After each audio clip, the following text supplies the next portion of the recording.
All in. All in. Now I know what it means. Big sales. Appreciate each and every single one of you coming here. You guys have so many options. And listen, I'm going to start this program off. By the way, we are powered by our friends at BetUS. And we're going to get right to the meat of this here with the news breaking that Kellen Moore and the Cowboys have requested a interview, a Zoom call with him tomorrow. And I want to make it very clear. Now we understand what all in means. I had a conversation with Stephen Jones, and we're going to get to that here in a second. By the way, our friend Mark Combs is going to join us and talk a little bit about this, because is this a reality that Kellen Moore could become the next head football coach of the Dallas Cowboys? Yes. And I'll explain to you on the process, and I'll explain to you what Stephen Jones told me. As you know, Stephen Jones has been on this program 3-4 times, and we are friends with the Jones family. So we're going to get to that. Got to set the table, though, first. Please hit the like button. First 15 minutes are some of the most important. Super chats go to the top. We appreciate all of that. I now know what all in means. And this is how this whole process has evolved to where Kellen Moore is the offensive coordinator of the Philadelphia Eagles. By the way, we have a list of about 10 people we're hearing that are potential candidates to replace Kellen if he does get this job or the Saints job or potentially the Chicago job. His name is rapidly being thrown around as a big-time candidate with numerous organizations. So hit that like button, and we're going to give you the storyline here on what we were told. Now, again, folks, I want to make it very clear here. I'm not a reporter. I'm a talk show host. You guys see all the big guests we get on. These are just people over the years that we have known. I was telling Xander prior to going on the air, Mark Trestman has a great name when it comes to NFL lore. And how about this? We found out that right after the interview, somehow Howie Roseman got wind of it, and there was a communication between Trestman and him. I don't know what that was. I have no idea. Okay. Mark's got a great reputation as an offensive-minded guy. Sometimes it's just getting intel and always staying ahead of the sticks, which how he does. Okay. So again, this is going to be a pretty interesting show today. So let me give you the storyline of how Kellen Moore became the offensive coordinator of the Philadelphia Eagles. I now know what all in means. Nobody really knew what Jerry Jones was talking about last year when he said the Cowboys are all in. It had nothing to do with personnel. It had everything to do with Mike McCarthy. They were all in on Mike McCarthy. The relationship between Kellen Moore and the Jones family is exceptional. And on the Zoom call tomorrow, the names that will be on the Zoom call, I'm not sure if Charlotte is going to be on the Zoom call. I don't know that. Or Jerry Jones Jr. I don't know if those two are going to be on the Zoom. I do know that Stephen Jones, Jerry, and Todd Williams, the ops guy, are going to be on this Zoom call tomorrow with Kellen Moore, the offensive coordinator of the Philadelphia Eagles. Those three guys I do know will be on the Zoom call tomorrow. And this is how this got to this point where Kellen now is a leading candidate to become the next head football coach of the Dallas Cowboys. Do I think it's a possibility? I do. After speaking with Stephen, I do think this. And here's how this all shaped out. Mike McCarthy campaigned that if you're going to fire me, You have to give me the opportunity to be the play caller for the Cowboys. There's things Kellen does in the play calling that I wouldn't do. And if my fate is in the hands of a coordinator that I would be calling the game differently, I don't think that's a fair opportunity. Jerry Jones agreed. So Kellen Moore was casualty of, he was collateral damage in figuring out if Mike McCarthy was the guy moving forward with Dak. Dak likes Kellen. They had great success together. It wasn't something that they wanted. But to be fair to Mike McCarthy didn't want the boat to go down in the hands of someone else. So they're all in on Mike McCarthy.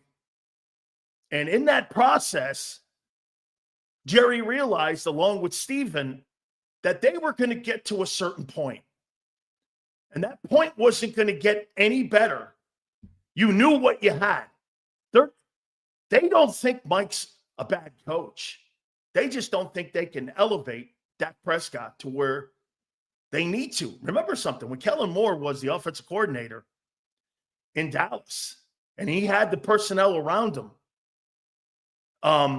they had the number one offense in the NFL twice. It was a tough putt to get off of him. So he goes to the Chargers. Spanos family is a very tough family to work for. Very tough family. Then Justin Herbert got hurt, and they were working with Brandon Staley. It was a train wreck. And what did they do? They absolutely shifted course and brought in Jim Harbaugh. And Jim Harbaugh, without a doubt, Jim Harbaugh wanted a clean house, including the general manager, Tom Telesco. Okay, so Kellen gets the job in Philadelphia. Here's Christopher here. Serious question. When did it become okay for coaches to be interviewing for jobs during the season? Wasn't this always against the rules, or am I crazy? They changed the rules because they always felt that the playoff teams, especially the playoff teams, never really had, and the candidates never had a true opportunity, because you can't wait until after the Super Bowl. These opportunities for these candidates are going to be not fair for them. And so they changed the rules. Now, there's windows that you have that you can do this. This is a couple of years ago they changed the rules to this. I think also in the bye week of the Super Bowl they can do it. So let me fast forward here. This is why they're impressed with Kellen Moore in Philadelphia. I was told this. This is not an opinion. This is why they're impressed. Kellen Moore made an offense and did exactly what we thought he would do. That was, they played to Jalen Hurts' strengths and weaknesses. Jalen Hurts, think about it. He may not be proficient in a lot of passing yards or touchdowns. But what's the two things he was proficient in? Completion percentage and what? His QB rating. They knew they had a massive running game. What if the Joneses always wanted to have the Cowboys look like? The 90s Cowboys. Run the ball, efficient on third down. That's been a benchmark for them since Jimmy Johnson's days. They want a running attack. Mike McCarthy didn't. Okay, so they've been impressed with what he's done. Now, again, I think he's going to be a bigger candidate, okay, over the next couple of weeks here. By the way, we got a list of about 10 guys to potentially replace Kellen Moore as the offensive coordinator. If it happens, again, if he wins the Super Bowl, the Eagles win the Super Bowl, Kellen Moore is going to be a head football coach, which means another coordinator for Jalen Hurts. What if I told you Jalen Hurts will never have continuity at the offensive coordinator position? Never. It's either going to be a fire or a elevation from that guy. And every single year, As long as the Eagles continue to win, Hurts will never have continuity at that position. He will never have it. You know, when do you believe Jalen Hurts will have continuity at the offensive coordinator position? When you hire a head coach, it's a play caller. Chris Long said this about 2 years ago. He is going to be on the conveyor belt until you hire a head football coach that calls plays. But here's the deal. The Eagles don't want a head coach with that kind of control. That's what we're being told. The Eagles will never hire another head coach like Andy Reid or Doug Williams, or Doug Peterson ever again, because the head coach has too much control. The Eagles want control of the game plan and the direction of the offense and the direction of the roster. So again, hey, by the way, it's not a rip. They're 15-3. It's not a rip. Hey, listen, organizations have their own DNA. Okay? They have their own DNA. And the Eagles have a DNA that they want to do it this way. How many times has Xander said this to you? Hey, that's the Philly way. That's the Philly way. And it's resulted in a ton of wins. Okay? And a ton of winning coaches. You're right. You're going to have to get used to this. It's tough to develop a quarterback in Philly because it's a conveyor belt of revolving coaches. Now, on a scale of 1 to 10, do you believe that Kellen Moore is the guy who's going to get that job? I think Kellen Moore is in line to get that head coaching job. How the interview goes and how the postseason goes is going to dictate whether or not Kellen Moore is going to be the next head football coach. Shouldn't Jalen get some credit for getting all those coordinators a head job? He follows the system.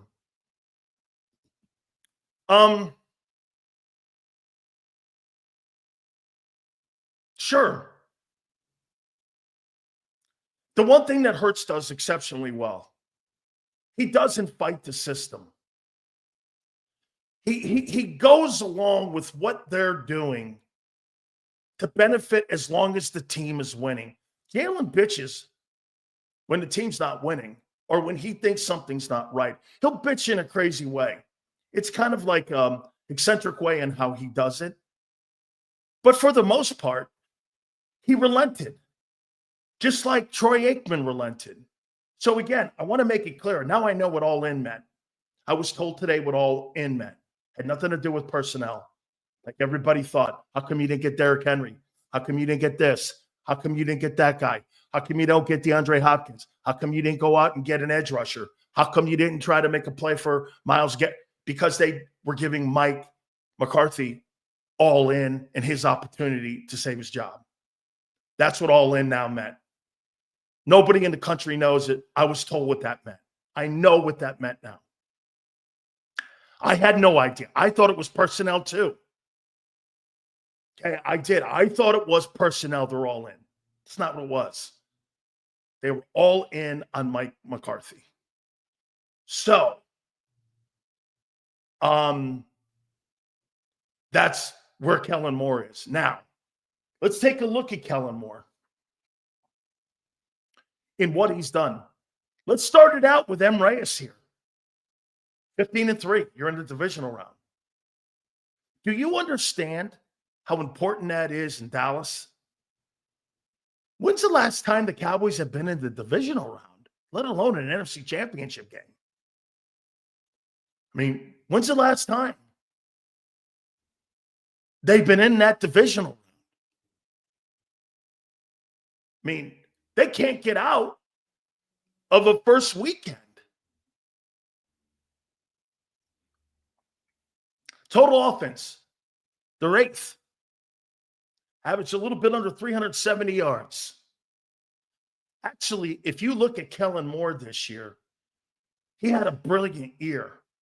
Because personally, I don't think the quarterback will ever be a proficient passer in this league. So, again, don't take it as a rip. You're 15-3. Moore built an offense that fit his skills and won games. You can't ask a coordinator to do anything better. Some of you are going, passing game sucks. If the passing game sucks and you're 15 wins, which would you rather have? Haven't you told me this every week? Sills, I don't care if Hurts throws for 260 yards. I care we win. Well, that applies to Moore, too, as a coordinator. Not just, dude, I was explained to this today, and this was told to me. Marcus says, Sills, just say you hate this style of play. What Marcus doesn't get is the reason that I hate this style of play, it's not conducive to the rule changes that the league has made to get wide receivers open and benefit quarterbacks. You're not taking advantage of where the league is today. You have an archaic offense because the quarterback is not capable of being a modern-day quarterback. He's not a modern-day quarterback. You have not taken advantages of pass interference. You have not taken advantage of guys playing off the ball and your quarterback being a proficient quarterback. He's proficient in what Kellen has built for him. It's resulted in a style of winning that, again, is not conducive to the league. Whatever you guys say, nobody in the planet and nobody in the NFL would say that passing offense is built for the modern day NFL. Nobody. You paying for it.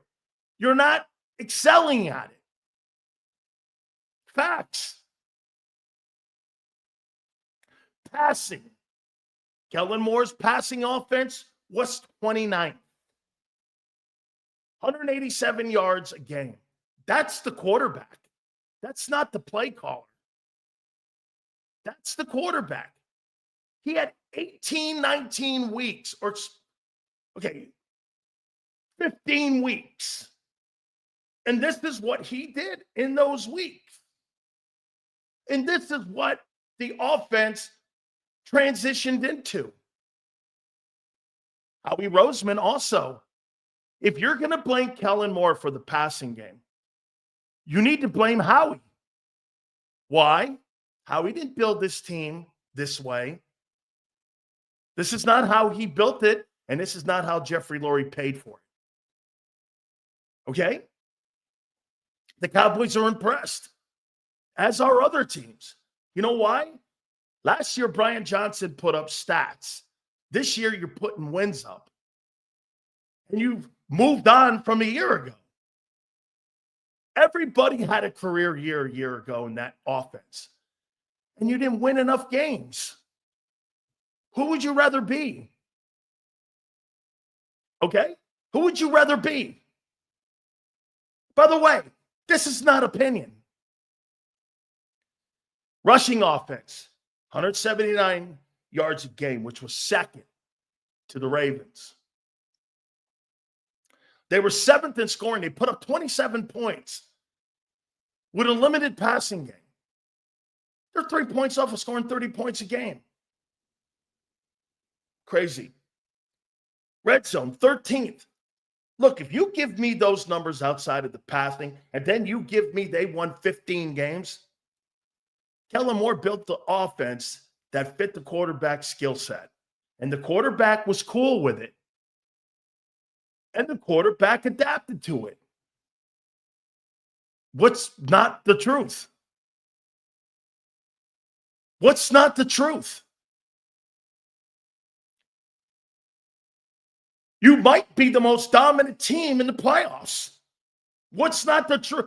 Howie put the roster together. Kellen put the offensive team together to result in the most dominant offense in the NFL right now. What more could you ask for?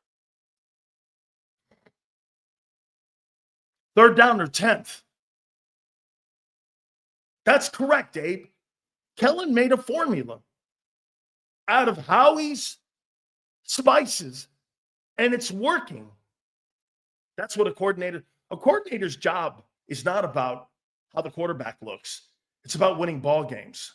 That's his number one priority, is to win games. Just found out. I saw this.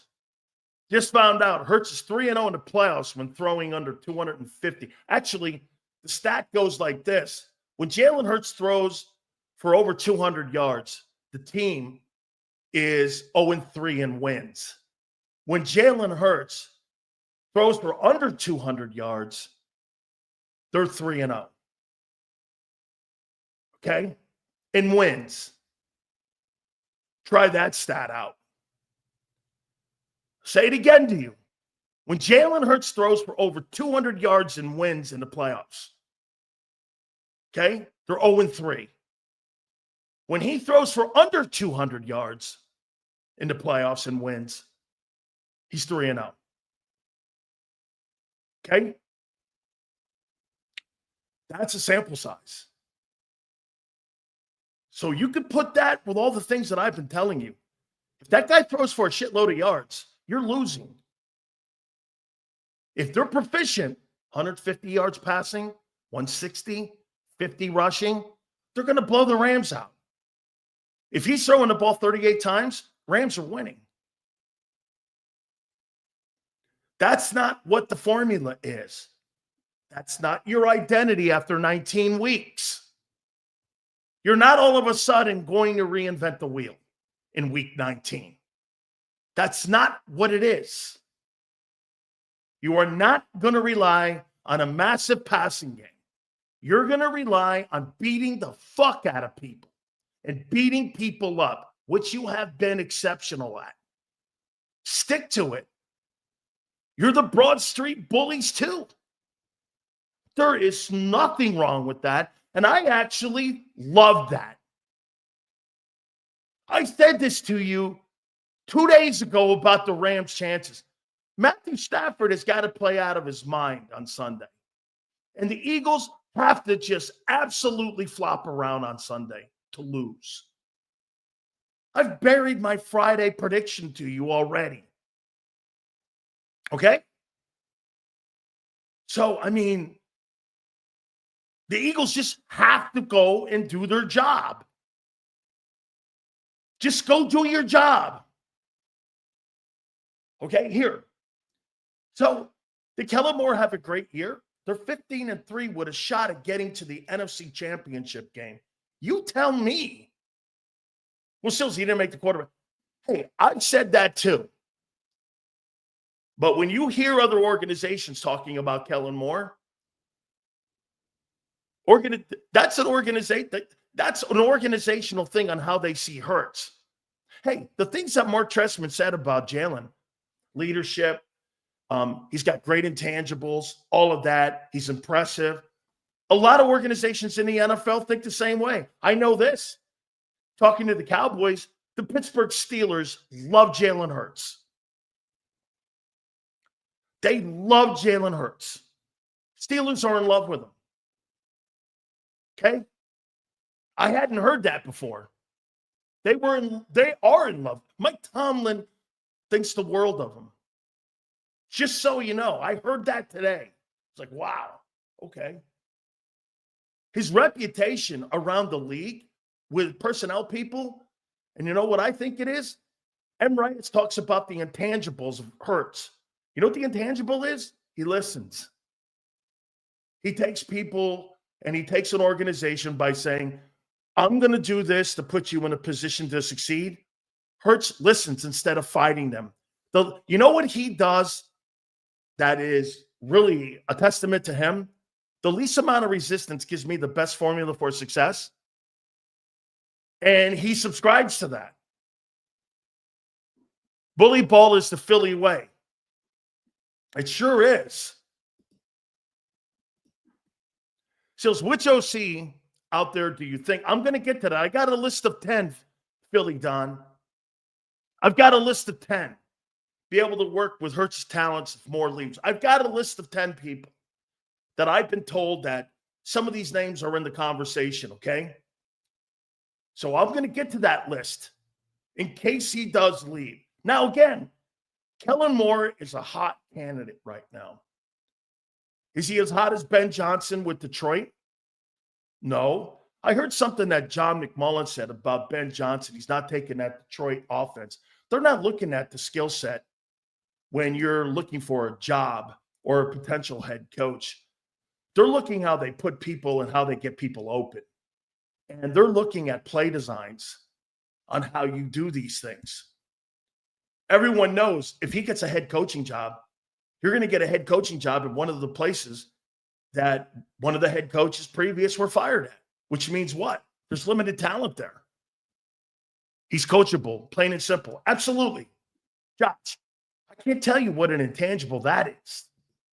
Supers go to the top. That makes a ton of sense. Look at all the stuff that came out about Wentz not wanting to run the offense.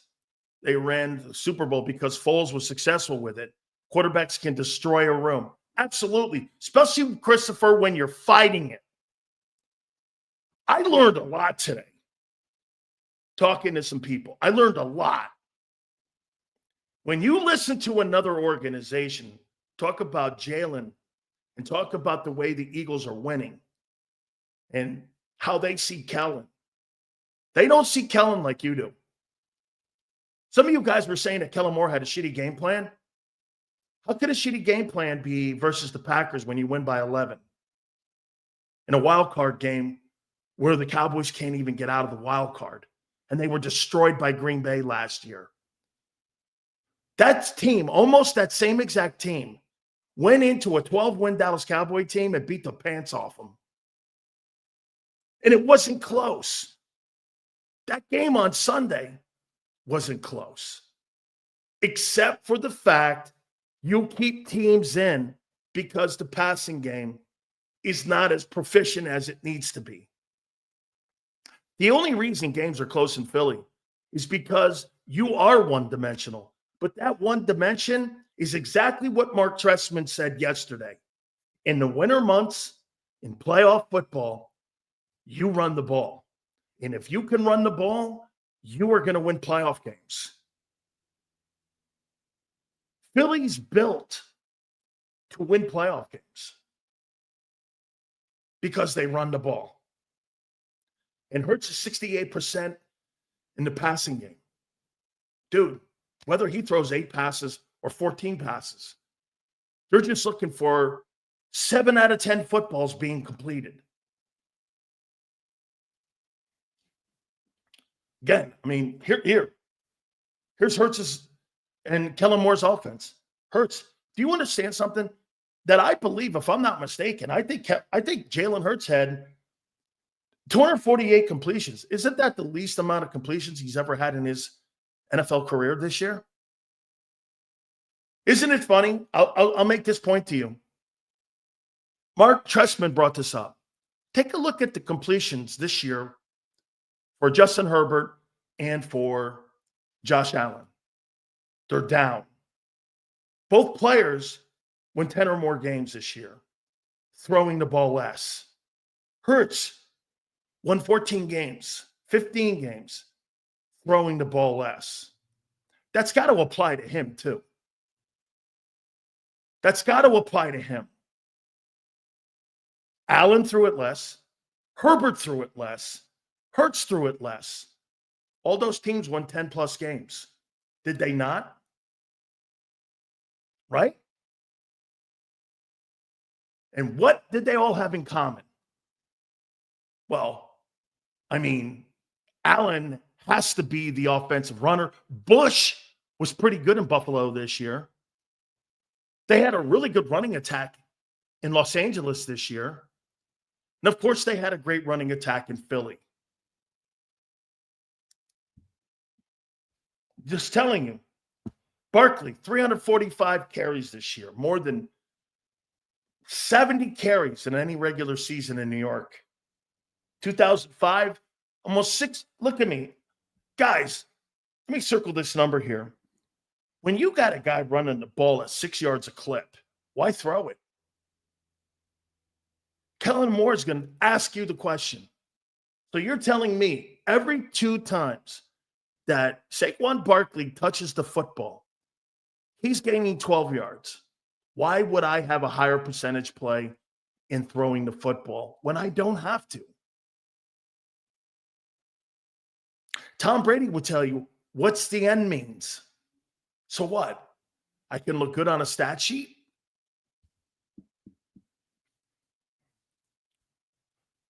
I mean, look at the passing numbers. Now, I know, 13 game. These wide receivers and tight ends missed a ton of games. Goddard missed 7 ball games. I mean, look at this. 7 and 8. Your 3 top targets this year missed 16 ball games. 16 ball games. Okay? I figure, Sills, but passing has to get. Yes, Anthony. I think the passing has to get better because you don't want to be so predictable. You want to take the predictability out of it. I agree with that. And that's been my bitch, the predictability of it. You're as predictable as you were a year ago, but you're more efficient this year because what's the one thing you're doing this year compared to a year ago? Can somebody do something for me? How many carries did DeAndre Swift have a year ago? Can somebody give me what the carries were for DeAndre Swift? You ran the ball more this year, and you were more efficient at running the ball because you were gaining 6 yards a clip at what you did this year. When you run the ball versus throw it, that's a lower percentage turnover play. Okay? And to Marcus's point, you're not turning the football over. So look at this. So, Kyle, thank you very much for doing that for me, man. I asked you to do that on the fly here, and I appreciate that very much. So last year, you ran the ball for 229 times, okay? This year, one back ran the ball. That's a difference of about 5 games at 20 yards a carry. Or, 20 carries a game. That's 116 carry difference between your running backs and your feature back. Okay, 20, 2 boards. That's 5 games more worth of running and rushing attempts in one guy, not counting Hurts. You ran the ball a boatload of times this year. No one's bitching. It's resulted in 15 wins. This coaching staff did something this year that they got in their way a year ago. They panicked. They didn't panic this year. They actually had a great year this year as an organization and as a staff. They were 2-2 going into the bye. They saw all the attempts. The Green Bay game was probably the one game that stuck out the most because it was 38 attempts. After week 5, they never again threw the ball more than 31 times in any game, and they went on a 10-game win streak. This time, they had smarter people in the building, and they did more, said, wait a minute. I told you this earlier. Barkley's going to change the narrative. He did. He changed the narrative. They stopped. Hey, do you guys remember? They had all these motions in the first 4 games. They were running motion everywhere. They stopped that. And they stopped deep throws. I hear John McMullen saying, I'm really disappointed that they stopped the deep throws. Okay, I get that too, because you want to keep people honest. But here's the deal. Until somebody stops it, I'm not changing anything. If you can't take my power punch and I knock you out every game, Jalen Hurts said it yesterday. Saquon Barkley hasn't really been stopped in any game this year, has he? Can you guys think of a game that he's been stopped in? Name me one game he's been stopped. Hit the like button, please, guys. Name me one game he's been stopped in. One game. Dude, and I don't think a guy with 85 yards is stop. People are going to go, Pitts. I don't think 80 some odd yards is stopping somebody. I think that's a proficient game. Do you know if you gain 60 yards a game, you're a 1,000-yard rusher in the NFL today? So anything under 60 is stopping someone. You're still a 1,000-yard rusher. If you gain 61 yards a game over 17 weeks, you're a 1,000-yard runner.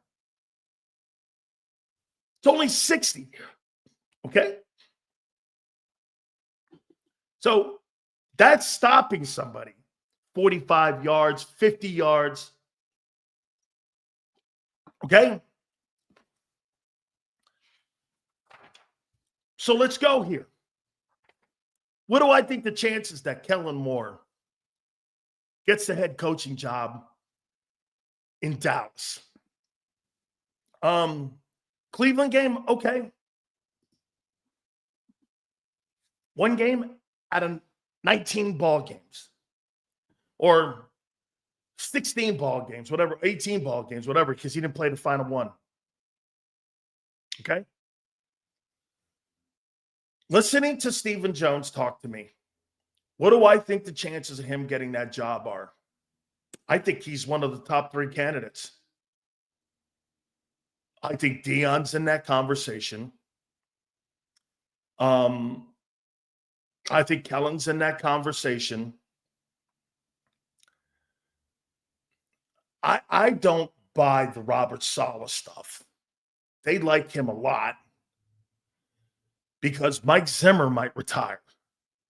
That's why they're leaning a little defense, because Zimmer is retiring. I believe that's the rumor in the building, is that Mike Zimmer's retiring. And they may look for a defensive-minded guy and then hire a coordinator. Like the situation you have in Washington. If Moore leaves, who do you think will replace him? I'm going to promise you, I'm going to get to the 10 names. And then we'll listen to the 10 names that I've been told. Personally, for me, Deion should stay in college. I think he makes an impact on young men's lives. And the relationship, I mean, it'd be a great television show, the Dallas Cowboys. Jerry Jones has got to figure this out. Does he want to go out with it being the top TV show? Or does he really want to try to get a Super Bowl? If he hires Deion, it's really going to be all about the theatrics. And he's comfortable with the 3 rings he won. Okay? He's comfortable with it. 3-time Super Bowl champion, albeit under Jimmy Johnson, Switzer. And in my opinion, I think there'll always be an asterisk. Don't you agree, guys? There is an asterisk around Jerry Jones's name about being a Super Bowl winning football mind. Not a football owner. He owns the team.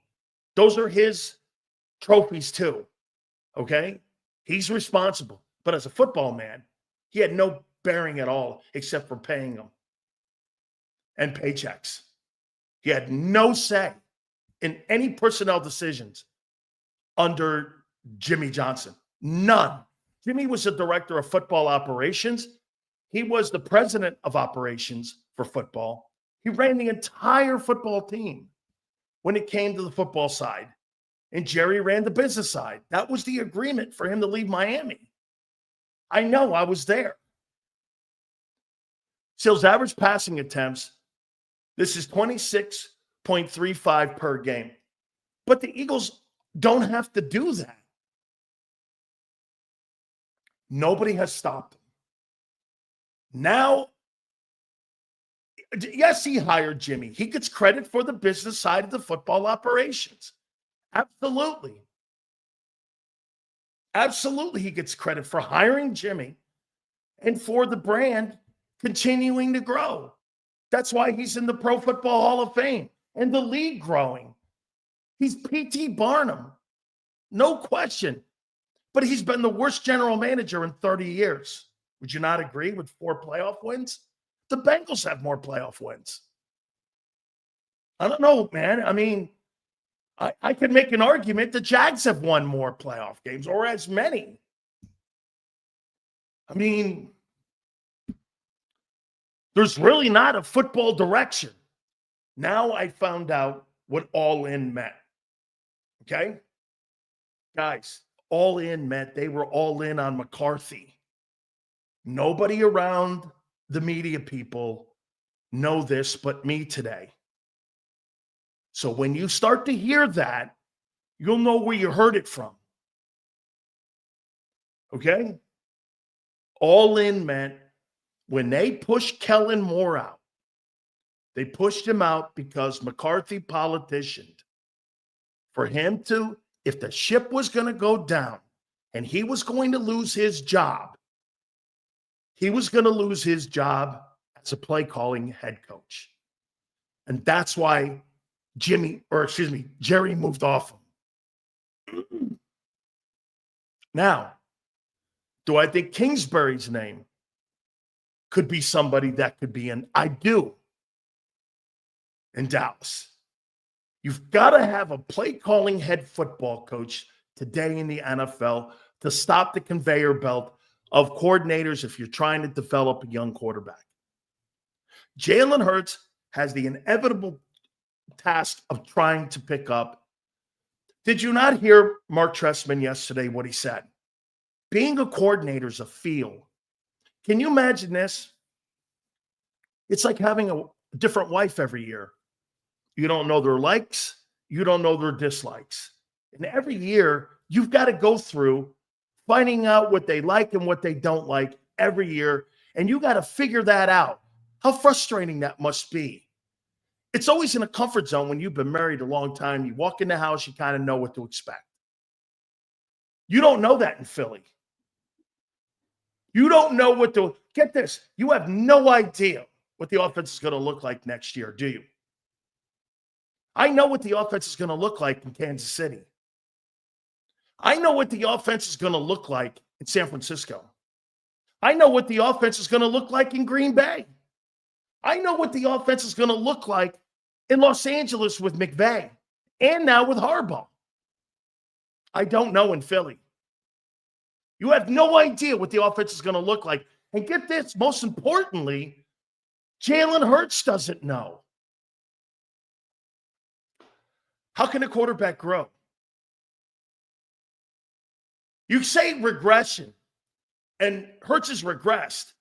Dude, I don't know about you, but if I had to take direction from 5 different dudes in 5 years, how do you not regress? Let's just take a look at this. 2 and 5, you had Nick. Then you went to Shane. That's just in 2021. Then in 22, you had one guy. 23, you had Brian. Now you have Kellen. So next year, you're going to have X. Jalen Hurts will have 5 coordinators in 5 years. I can't believe they've won 14 games. I cannot believe that organization has won 14 games with that turnover. I can't believe it. It's a testament to Hurts. That's frustrating. I mean, that is really frustrating. There's no continuity. I just know, the winning is even more impressive now. I think Mike Tomlin is too conservative to win a playoff game in today's NFL.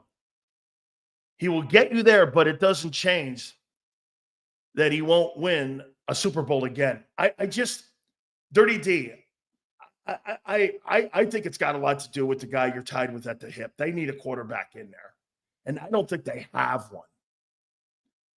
If Kellen leaves, I think you go get Frank right back at OC. Now I know why Frank won't come on. I should have saved the message. I asked Frank to come on. He goes, I can't. This was yesterday. Dander put that in my ear. I didn't make anything of it. He goes, I can't right now. I got to stay low. He said that. Frank's been on this program 3 times when he was the head coach of the Colts. Okay? Now I know. We're going to get to the list here in a second. Yeah, we learned a lot today. We did. We learned a lot. Have you heard anything about the Colts wanting Mike Tomlin? A few of my friends at Indianapolis say that Irsay wants Mike Tomlin. If so, bring back Shane. I don't want Shane Steichen. Gets his quarterbacks killed, Anthony. I want Jalen to grow as a passer, not as an RPO passer. And if I have to stick to it, I'm going to get me another running back. When Jonathan Taylor's contract is up, I'll go get him. The Eagles, as long as they continue to develop, Anthony, that old line, Saquon Barkley, DeAndre Swift, whomever, go get the best running back that's available. Hey, I'll make this point to you. If you had signed Josh Jacobs or Derrick Henry instead of Saquon Barkley, I think any one of those backs would have had $2,000 too. Because you know why? All 3 are great. All 3 are great. Okay? All 3 are spectacular. Surely Henry would have gotten over $2,000. He almost had it this year. Okay? It's your line. Did you see that stat on Sunday?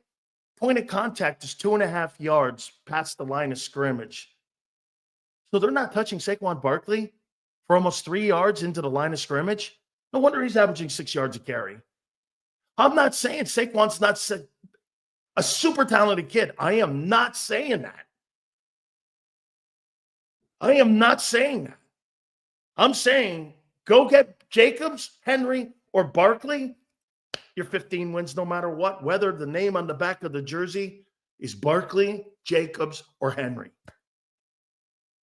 As long as you maintain the integrity of your O-line.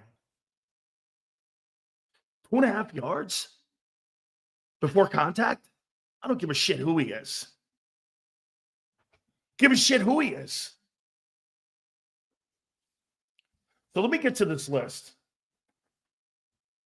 I was told these names. We learned a lot from the Cowboys today. By the way, Mark Holmes is going to be with us at 4:30. Okay, here they are.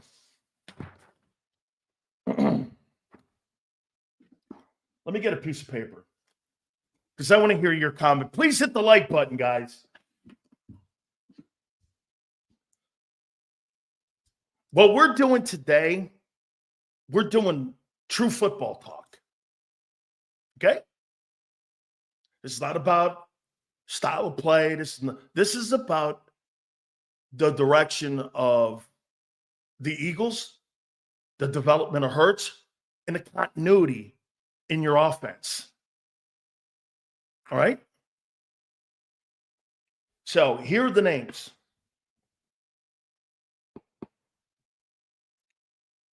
Now, personally, I added one. To be transparent with you, I added John Gruden. Do I think the liberal Jeffrey Lurie would hire a guy like that?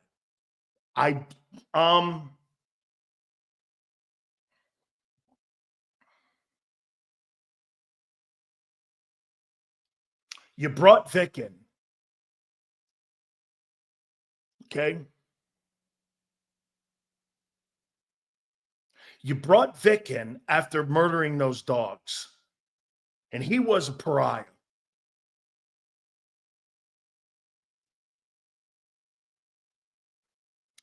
That's a tough one. John Gruden is probably the most qualified guy out there. But it's a perception issue.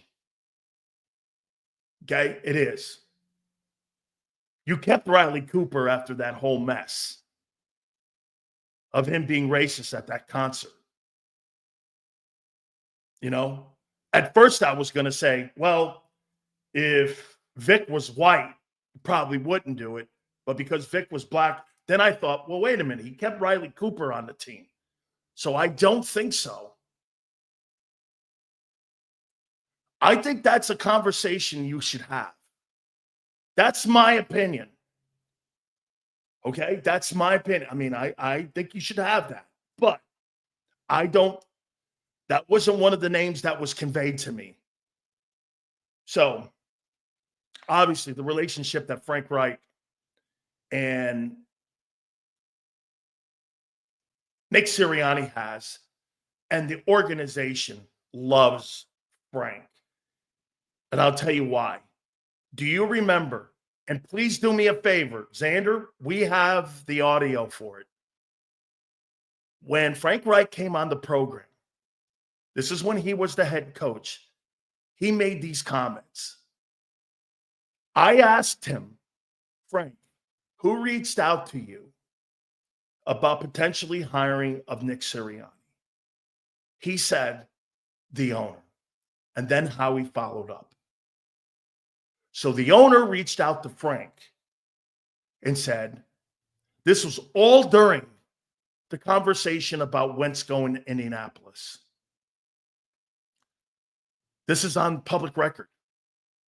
Howard Eskin even asked for the audio so he could play on his WIP show back in the day when they were allowed to talk to me. He used it.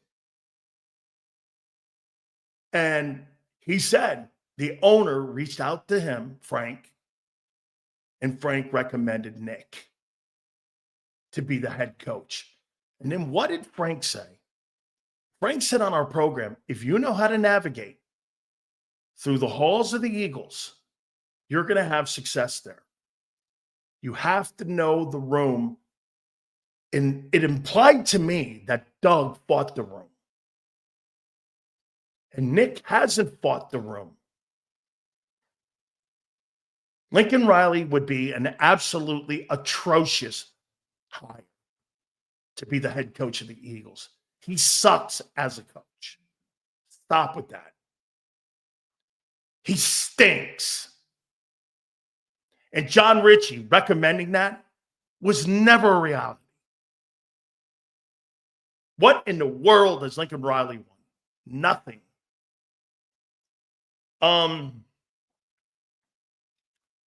The recommended Nick, and he told us this on our program live.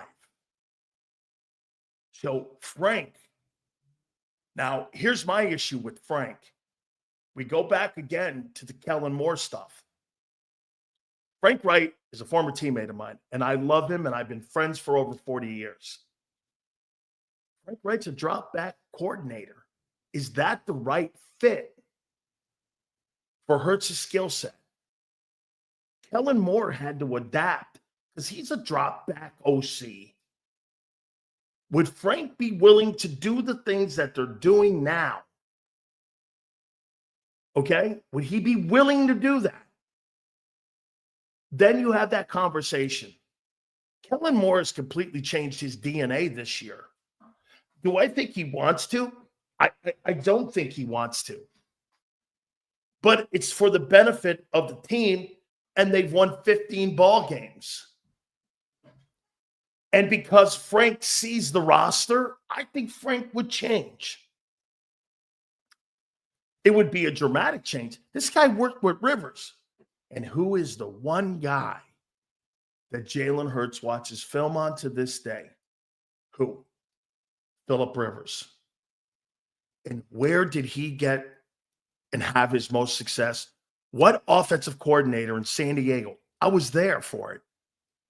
What offensive coordinator gave Phillip Rivers the best year of his career? Frank Reich. And guess who the wide receiver coach was? Nick Sirianni. So there's a natural tie-in. Do me a favor, guys. Please hit the like button. Give me a total where we are on the like button now. So the tie-in and the organization liking him, Nick loving him, Jalen Hurts watching film on Rivers, it all makes sense. That's right. Mike McCoy was the head football coach, who in turn ended up being on the coaching staff in Jacksonville for guess who? Doug Peterson. Okay? Thank you on that like list. Guys, hit that like button. Top of the hour here. Xander's going to join us at 3:30. Then we'll talk to Mark about potentially Kellen Moore being his next head football coach. Here's the second one. Now, again, this is a list I've been told. This is a list of coordinators. These coordinators all talk to one another. Do you understand? All I have to do is call a couple people like Alonzo Highsmith, Dan Morgan. You saw Mark Trestman yesterday. All I have to do is ask, who are the coordinators that are constantly being called for potential jobs to be eventual guys who will be kicked up to that coordinator position? You see, you got to remember something too. If you're an offensive coordinator, you can't leave the current job you're at unless your contract is up. Okay? You can't make lateral moves. You have to have coordinators go to head coaches unless your contract is up. And if your contract is up, that's draft choices, and also it's tampering if you start contacting those guys. The Dallas Cowboys are not contacting Kellen Moore to be the next OC for the next head coach. They're contacting him to be the head coach because it's an elevation call. So you just can't call around coaching staffs and pilfering coaching staffs whenever you feel like it. That's not how it works. You can't do lateral moves. That's why some people add assistant head football coach, defensive coordinator. Okay? They add that title so that they can talk to somebody. Hit the like button. You'll see this guy this weekend, Dave Ragnow, LA Rams quarterback coach. Anybody out of that Sean McVay coaching tree, you've got to look at. Okay? Stafford, Goff, anybody who's ever played in that system. What is the one thing in Los Angeles that you will always know when you have offensive coaching staff like the LA Rams and you got people working in that coaching staff? What are you going to always know? That you have a savant at quarterback. The quarterback is being taught to read progressions, and he knows where to go with the football, and you constantly are going over progression reading, offensive passing attacks. I mean, you can't. That's why when you see Kevin O'Connell, or you see the kid in Miami, or you see a lot of these guys coming out of that Sean McVay tree, why is that? They know how to develop and orchestrate offensive passing attacks. And they know what they're looking at on putting pass routes together.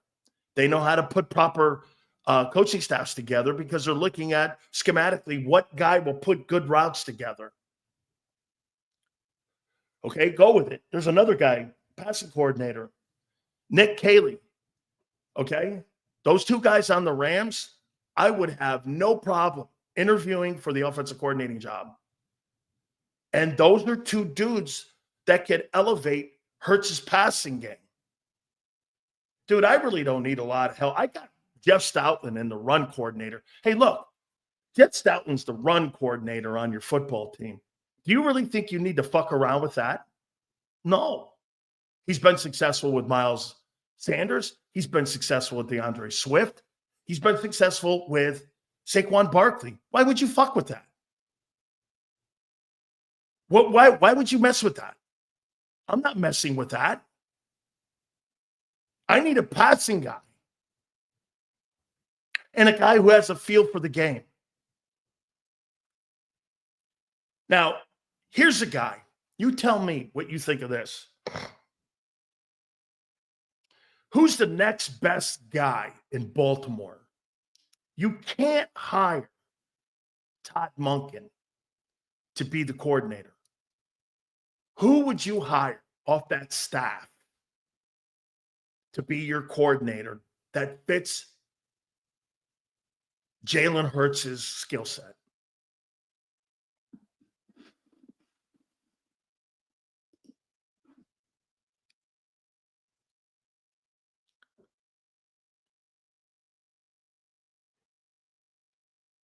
T. Martin. He's the quarterback coach. He's the quarterback coach in Baltimore. He's the guy that systematically works with Monken and works with a dual threat quarterback. And you tell me right now, do you think that with Todd Monken and T. Martin, do you think that those two guys have elevated Lamar Jackson's passing game in the last 2 years? You can't hire the Ravens OC. That's a lateral move. Why in the world would Monken leave to go to, when you've got potentially 2 years in a row an MVP? And remember something. Peyton Manning didn't win a national championship at Tennessee. T. Martin did. He was also the quarterback coach in Los Angeles at USC. Okay, I mean, he's traveled around. Okay? Stop talking about current offensive coordinators. You can't hire them unless they're Joe Brady is off the pages. You need to look down the food chain. Coordinators are not leaving their jobs now. You can't take lateral moves. Anytime you talk like that, know the system and how it works. You can't hire Ben Johnson. You can't hire Cliff Kingsbury. Those are head coaching candidates. I mean, you can't hire them.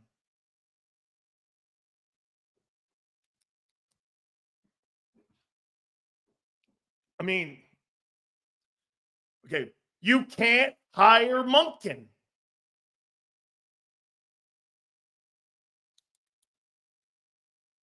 Do you not understand how the hiring process works in the NFL? Do you not understand it? I'm trying to help you here. How about this? Okay, so the two Rams guys, T. Martin.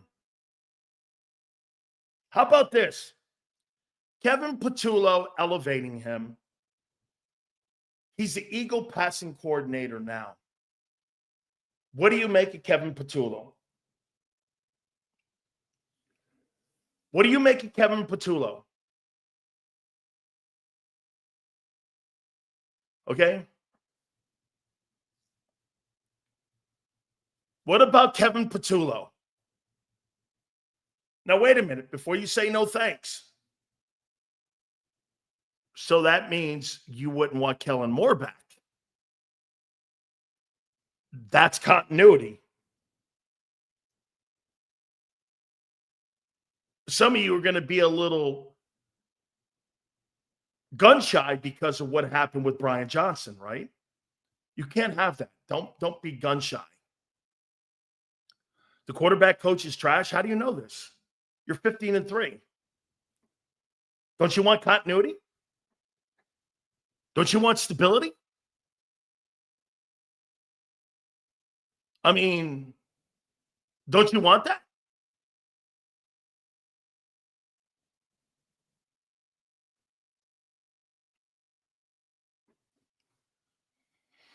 He's your passing coordinator. You could even make the comment about Nussmeier. If you want to have continuity, do you go into the room and stay in the organization?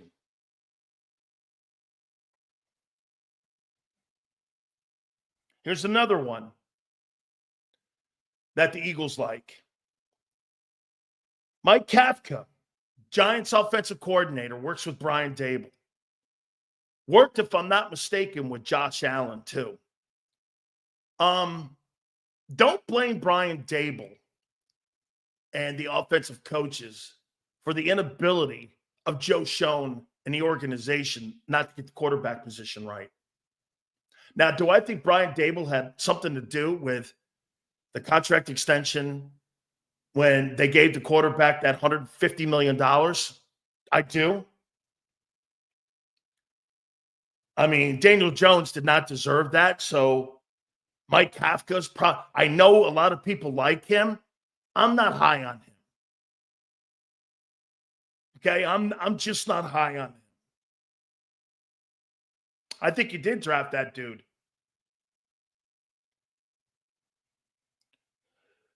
Here's a guy that's getting a lot of run to be an offensive coordinator in the NFL. His name is Frank Smith. He's the OC with the Dolphins. Got to tell you something. The problem that I have with McDaniel's offense is that it is so finesse. But I'll tell you one thing that they do well: pass routes, the scheme they come up with, getting wide receivers open. They're a big fan of stretching the football out and throwing the ball down the field. He would have to come in and adapt because the Eagles are a dominant football team running the ball. Maybe you try to mesh that, passing and the run coordinator. This is why Cliff Kingsbury, and again, any guy that gets the Eagle OC job has to know you're not going to be in charge of the run game. You're going to be working along with Jeff Stoutland in that process, which means what? You don't have complete control of the game plan. Kellen Moore doesn't have complete control of the game plan on Sundays. Why? He doesn't control the run game. He doesn't have control of the run game. He doesn't put the run game together. Jeff Stoutland puts the run game together. That's why you hear at the press conference all the time. It's a collaborative effort. And what they mean is Jeff runs the run game. I'm involved in it. I mesh it all together. That's why sometimes it looks sketchy. You guys are blaming sometimes Kellen Moore for the play calling. Jeff Stoutland's involved in the play calling. It's not Nick. It's Jeff. And they've leaned more on Jeff this year than at times maybe even Kellen. The run coordinator of the Philadelphia Eagles is an essential part of why you're 15 wins. I can't tell you how much I've learned today. That was told to me in Dallas. Kellen doesn't run the offensive run attack. Stoutland does. He works with Stoutland in preparing the game plan when it comes to running the game, when it comes to run game. By the way, Stoutland constantly offers up run plays in Kellen's ear when they're out there on the field situationally. So Jeff has a lot of input game day situation in the play calling. I found that out today.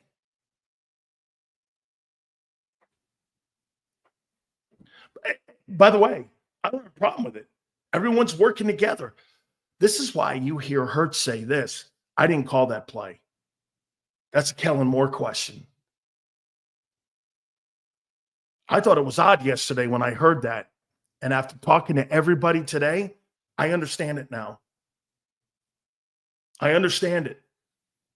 You know, when that play, he goes, I didn't call that play. That's a Kellen Moore question. Why he called that play. That's because him and Stoutland went with this play instead of what Jalen wanted to do at that particular time. Okay? That's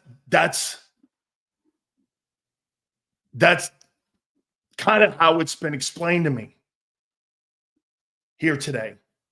Guys, hit that like button. I appreciate it. Thank you, guys. So Frank Smith, offensive coordinator, Miami. Or excuse me, quarterback coach in Miami. His contract is up. That's why he's on here. Josh McDaniels. What do you make of Josh McDaniels? He's probably going to get the OC job in New England. Now, remember something. Don't look at him as a head coach. He sucks as a head coach. He does have 4 Super Bowl rings. Okay? Well, let me take a look at that. Let me double check how many Super Bowl rings he has. By the way, he just didn't work with Brady. Okay? Let's take a look at this. Josh McDaniel. How many Super Bowl rings does he have as an offensive coordinator? Get this down here. Let me see how many Super Bowls he has as a coordinator. He's got 6 Super Bowl rings. Calling plays. So Josh McDaniel has 6 Super Bowls. Would you be interested in Josh McDaniel? 6 Super Bowls.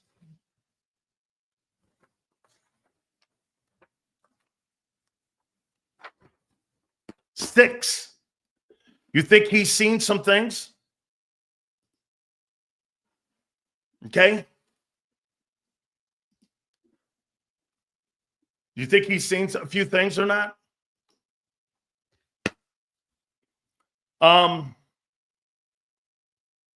Josh McCown, Minnesota. Works with Kevin O'Connell up in Minnesota. I think he did a great job this year with Sam Darnold. I think they did a great job in winning 14 ball games and moving the sticks around. If I'm not mistaken, he's got a pedigree of being an Eagle as well. So, I mean, Josh McCown would be somebody, I believe, if I'm not mistaken, I think he worked with Gruden as a player. I like the fact he's a former quarterback. I like Frank, that you see the game a certain way. I like that. Okay. Byron Leftwich won a Super Bowl with Brady as the OC for the Tampa Bay Buccaneers. I like Byron. Byron probably should have took that Marshall job when it was offered to him. He was offered the head coaching job in Jacksonville. He turned it down because he didn't like the direction of the team, and he doesn't like the owner, Shade Khan. And that's why he's still living off of Buccaneer money. And I actually like Byron Leftwich a lot. So these are guys that were told to me that are some of the hot guys who could be elevated up to coordinator. Frank Reich probably makes the most sense. Dave Ragone and Nick Kayla, Rams assistant coaches. T. Martin makes a lot of sense. I mean, if I were the Eagles, I would seriously look at T. Martin as being the offensive coordinator because he works with the same type of skill set with Lamar Jackson. And he's worked with Todd Monken and John Harbaugh. How do you not look at that guy. Isn't that the style of play? Hey, by the way, isn't that the style of play you want Hurts to look like? Is Lamar? Well, last couple of years, T. Martin, Todd Monken have elevated his game. T. Martin's going to get a head or a coordinating job. So John Gruden's name to me has to be in it, but I don't know where the Eagles would be in that. I just don't know. Okay. Now, again, this all goes back. If Kellen continues to win, he's getting the job. If they get bounced Sunday, he's a top 3 candidate in Dallas, New Orleans, and Chicago. That's where he is right now. Those 3 places, he's a candidate. He's a serious candidate in Dallas. Okay? I think if it's me and I can't have Gruden, Frank would have to change. If I'm going to hire somebody off this list, I'm going to hire T. Martin. He's had success as a player. He's had success as a play caller. He's working with currently the same type of skill set that I want and I have in Philly. The transition, unless you're going to go in-house with Kevin Petula or Nussmeier, I don't know why you would want to try to go again and try to hope that you find a coordinator that's going to change his DNA like Kellen did. Kellen had to change his DNA. He's a drop-back coordinator. He's not an RPO coordinator. That's not who he is. Okay? I mean, now again, someone would go like this. I mentioned Josh McDaniels. Has Josh McDaniels ever worked with a dual threat guy? Cam? Belichick's last year? Cam Newton? Is that like the only time? I don't know, man. He's worked with Garoppolo, all system quarterbacks. Does that make sense? I don't think so. See, to me, it's about eliminating names. Mike Kafka, he's worked with Josh Allen in the past, and he's worked with Daniel Jones. To what degree of success? Frank Smith, down in Miami with the Dolphins, a lot of yards. A lot of yards. A year ago, Tua led the NFL in passing yards. Am I looking for passing yards and stats, or am I looking to maintain what the Eagles are doing? Remember what I told you yesterday. If the Eagles win the Super Bowl with this system, T. Martin is your guy, and it ain't close. Because they ain't changing. Why would you? You would change your way you're going to win a game if it delivers a Super Bowl when you got beat in 22 with a different way of doing it? By the way, Shane Steichen's not getting fired. Jim Irsay's already committed to him. That's not happening. And Chris Greer. Or, what's his name? Bullock, I think it is. Chris Ballard, general manager in Indianapolis. Now, see, somebody's thinking right here. Sills, what about the quarterback coach in Buffalo? Now you're thinking right. You're thinking going off of a skill set of a player like Josh Allen. That's right. That's how you do it. You look at coaching staffs and you see the coaching staffs that you have, and you go like this. Hey, man, what do you make of Ronald Curry? Do you think Ronald Curry could be somebody that the Eagles would have an interest in because of what's happened with Josh Allen and Joe Brady? Yes. Ronald Curry would be a name that you would throw in that mix. Absolutely. You're looking for people to match up. It's like finding a date. What chick do you like? Good looking. She's fun. She's compatible. We have kind of the same likes. It's like finding a wife. You've got to find that perfect relationship. Finding a drop back guy and going, hey, let's see if we can make this thing work. No matter what she looks like, it doesn't work like that. Look at Nick Fangio. Nick Fangio last year, or Vic Fangio last year in Miami, that thing was all over the place. Why was it all over the place? Because they weren't compatible. It wasn't the culture. Hey, right or wrong, the head coach and the organization, Chris Greer, have a say in that. Right or wrong. Okay? Right or wrong.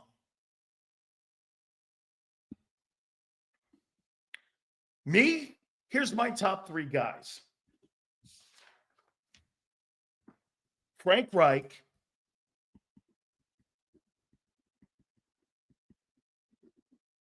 he's a free agent. And here's something else to think about. David Tepper's still paying him.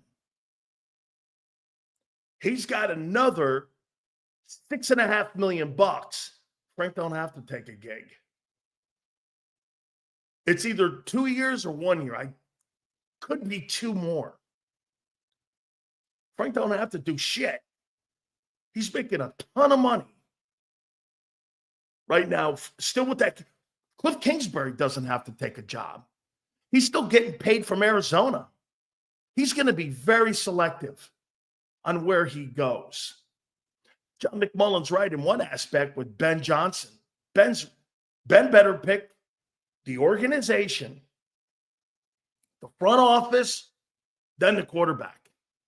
Because if he picks the quarterback and you got a shitty front office, it won't matter what that quarterback skill set is. You'll be Jacksonville. No matter if that guy's got a great skill set, if you're the Jags, it doesn't matter who's coaching them. I mean, you still got Trent Baalke as the GM in Jacksonville? Fuck that. Trent Baalke can't pick his nose, let alone a roster. I have no interest in that unless you overpay me. New Orleans. Mickey Loomis is a really good GM. The Benson family are really good football people. They're horrible basketball folks, but they're great football people. My problem with them is, over the years, that scouting department has been pilferage, and they've let so many good players out of there that have come off their rosters. And you know why? Because they're in salary cap hell. They're still trying to pay for that Super Bowl. Deep down, do you really think more is gone? If they continue to win, yes. If they don't, probably not. Probably not. Right now, he's the top 3 candidate in Dallas. If they win the Super Bowl, he'll be the leading candidate. Now, some go like this. I see somebody in here going, still Chicago. Chicago. What coach has developed a quarterback in the last 70 years there? Name me one. Name me one coach in Chicago that has developed a quarterback in Chicago. Okay, under the McCaskies, since Hallis died. Name me one. Where you went, wow, that's really a great job. Ditka developed a quarterback in Chicago. Jim McMahon never played a full year because he was always hurt. Chicago is a place you go to die. I see people bringing up Doug Peterson's name. You don't really think, well, I don't know. The Eagles like the drama, Book of the Month Club shit and all this other stuff, but that's not happening. You're not going to put Doug Peterson in a room with Nick and Howie and Jeffrey Lurie. I mean, be like the Four Stooges. You're not doing that shit. You never get shit accomplished. They've got continuity right now, at least at the head coaching position. I'll make the point one more time before we get Xander on. By the way, please hit the like button. Guys, Jalen Hurts will never have full potential growth in Philadelphia as long as he's starting quarterback in Philly.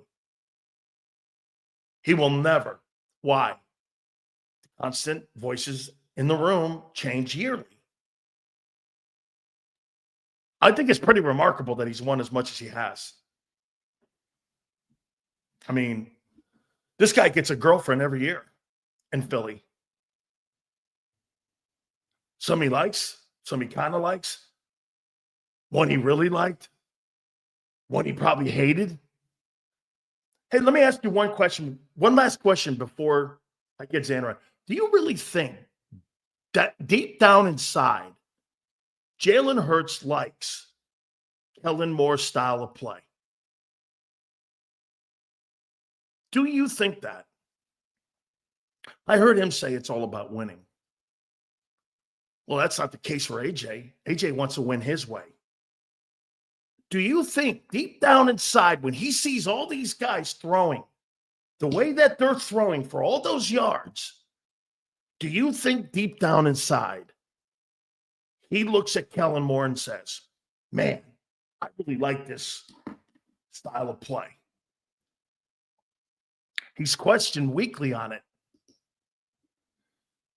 Sills literally told y'all at the beginning of the show, they're not hiring guys like Doug and Andy.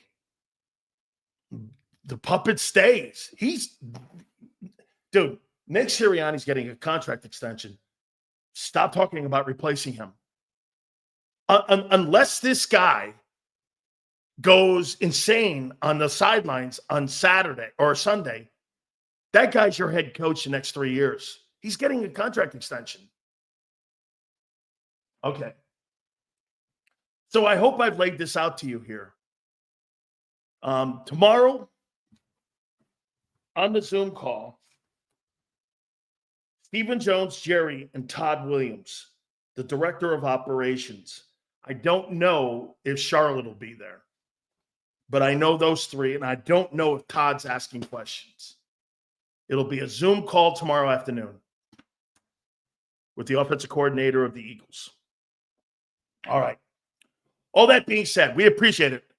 Thank you very much, Flex, and I appreciate the supers. All supers go to the top. Hit that like button. By the way, guys, give me a total where we are on the likes right now. Without further ado, our friend, the co-host of Birds 365, pre-post, halftime, post-post, is our friend, Big C, Xander Krause. How you doing, brother? Big Sills, what's going on, my man? How you doing? What'd you make of what I laid out here over the last hour and a half? Good. Excellent show open. One of your recent points about Kellen Moore, I would get into that with you a little bit, with the Kellen Moore stuff and Nick Sirianni. But overall, good. I think Kellen Moore is going to probably get the job, to be honest, in Dallas. It feels like that would be a good fit for him, and that's probably what will end up happening. But I do have several points about Kellen Moore, going to that job. What do you feel about the interview? Because, Eagle fans, they hate the idea of a guy interviewing in the middle of a playoff run. I completely hate the process, but I understand the process because, the guys that are in the playoffs are going to get first whack at it, and you don't want to it squeezes you up to the draft, Xander. Look, I mean, if you don't have a process now, that means you don't get to talk to teams until after February. You only have 1 month to hire a coach before the April draft comes up. No, I get it. You know what I mean? I would more push back on hate of it. And if you really dislike it that bad, then don't blame Kellen Moore or Nick Sirianni. I mean, Kellen Moore is look, guys. I mean, these organizations prove to you week in and week out, year in and year out, that they will scapegoat you, they will fire you, they will move on from you so fast. This is a dog-eat-dog world, and it's a dog-eat-dog league even more so than the world is. Kellen Moore is looking at an opportunity to be a head coach of a football team, and there's 32 of those jobs on planet Earth.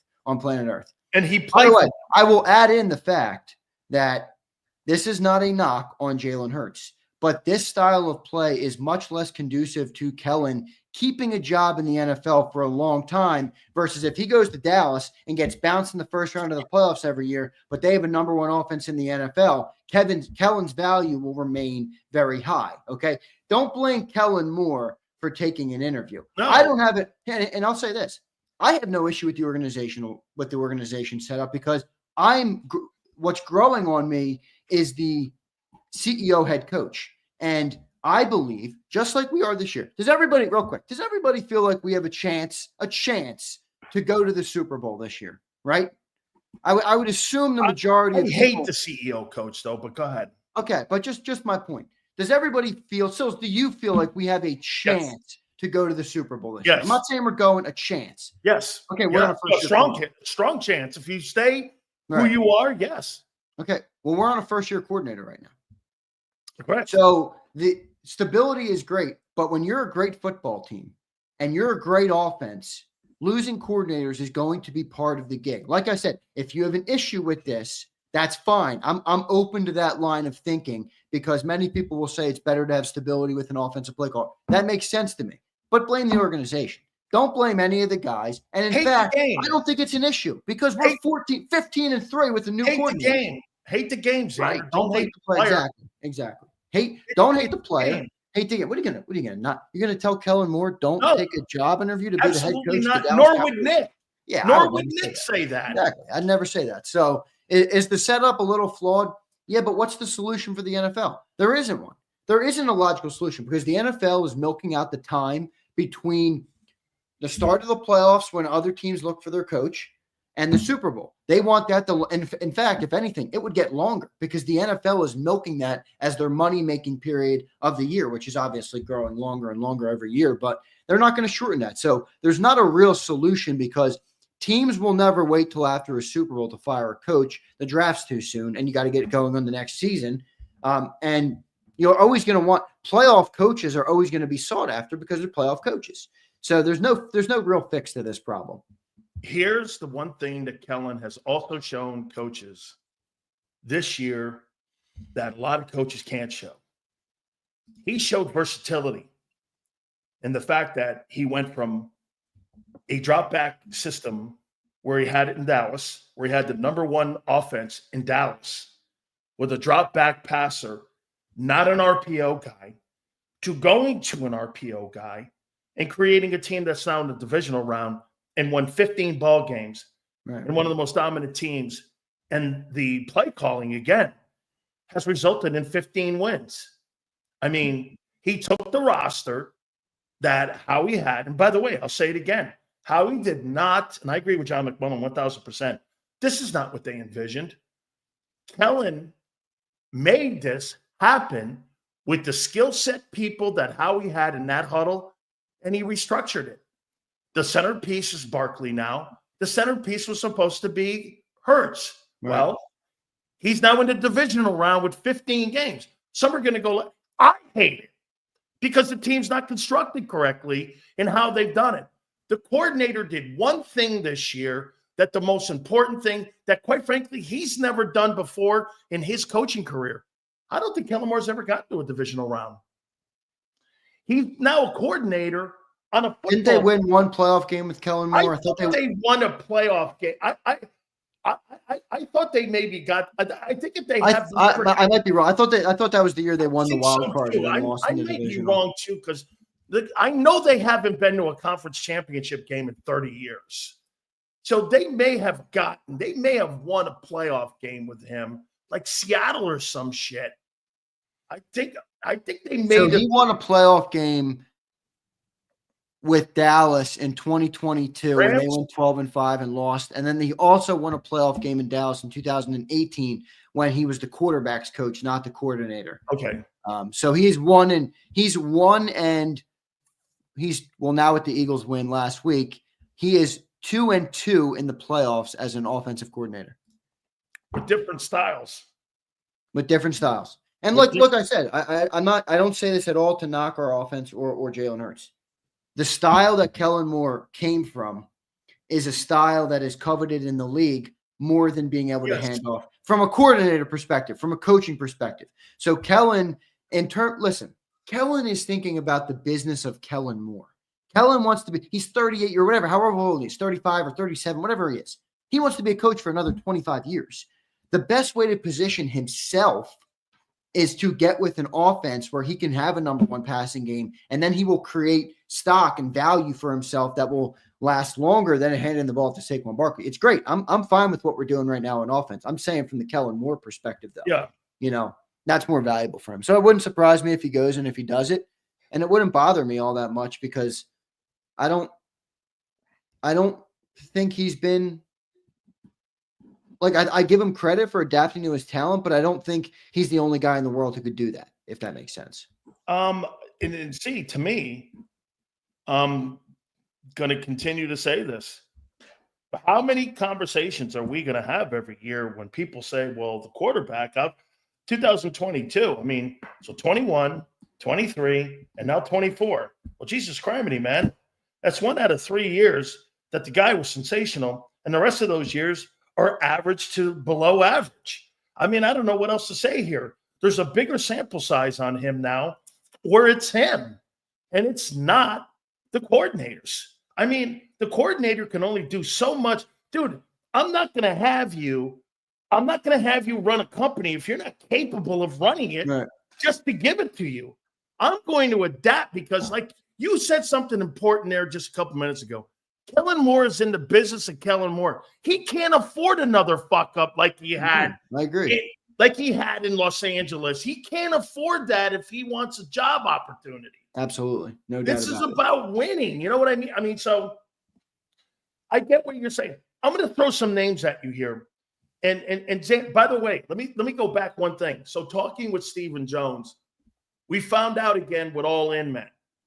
I thought all in meant personnel in the offseason. They were going to retool the Cowboys. I found out that they were all in on Mike McCarthy, and it was Mike McCarthy's job to lose, and that Mike McCarthy politicianed and campaigned to get Kellen Moore out because, and again, I happen to agree with the Joneses on this. If I'm going to get fired, Xander, and you're going to fire me, you're not putting Harry with me. You know why? If the boat goes down, I'm putting the boat at the bottom of the Atlantic. I get that. I understand that. I really do. I'm not letting you drive the boat to the ground with me in it. That ain't going to happen. Yeah, I'm either going to sink or swim with me. And that's how Mike positioned it. And I think Jerry went because I found out, again, the Moores, Kellen Moore and the Joneses have a great relationship. They love the kid. And that's why I think he's a top 3 candidate. I don't know so much about Robert Saleh being a gigantic candidate. I do think Dion is a guy that they would covet. You know why I don't see it with Dion? I think Dion's going to get too many headlines, not just because he's Deion Sanders. And I know people think Jerry won't mind that, but right now, when you hear Dallas Cowboys, I mean, Jerry Jones is the headline. I think he's the franchise. Yeah, he likes that. So that's why I think Dion won't. I don't think he'll end up going down the Dion route. In fact, I think that could have been a little bit of a publicity stunt actually by Jerry. You know him. I mean, he loves publicity stunts. So, yeah, I don't know. Could be a good job. I think Kellen fits in, right? Doesn't he? I mean, no, for that mold. If you think about what Jerry likes in a head coach, he doesn't want you to be the bit. How much do you hear about Mike McCarthy during the week? You don't hear much about Mike McCarthy during the week. No, he wants you to listen. He wants you to listen to their input. Like the same way that Kellen has to listen to the input of what the Eagles do. I found out something interesting too. The run game is almost 85% run by Jeff Stoutland. Yeah, I've known that. And so that means that's why when they say cooperative and these guys are collaborating together on these I'll actually ask John about that tomorrow on the show. Yeah, because they said that, I mean, they're collaborating on it. That's why it's constantly being brought up. I get that and I'm not saying Kellen doesn't call the plays. I'm not saying that, but these guys have a lot of input on how that run game, and I'm talking Jeff Stoutland. Yeah. how that run game is each and every single Sunday. I'm going to throw some names at you here. Here's some names that I've heard. Frank Wright, free agent. The organization just absolutely loves Frank, from the owner to the general manager, the organization itself, the analytics people. They know he uses analytics. That's something that's going to be a priority for the next guy. He's comfortable in the organization. Frank's making still some money with David Tepper's money with Carolina. What do you think of and Nick has a great relationship and a working history with him. He was his wide receiver coach in San Diego when he was the OC. There's a Phillip Rivers dynamic to that Hurts watches a lot of game film on Phillip Rivers. What do you make of Frank? Part of me feels like we should go with a little fresher blood, a little newer blood, maybe going down a road that you've already been. You know, sometimes that doesn't always work out. The other human element I would ask a question on, not saying it would be too bad, but would wonder about this would be, you know, he used to work for Frank. Nick. Yeah.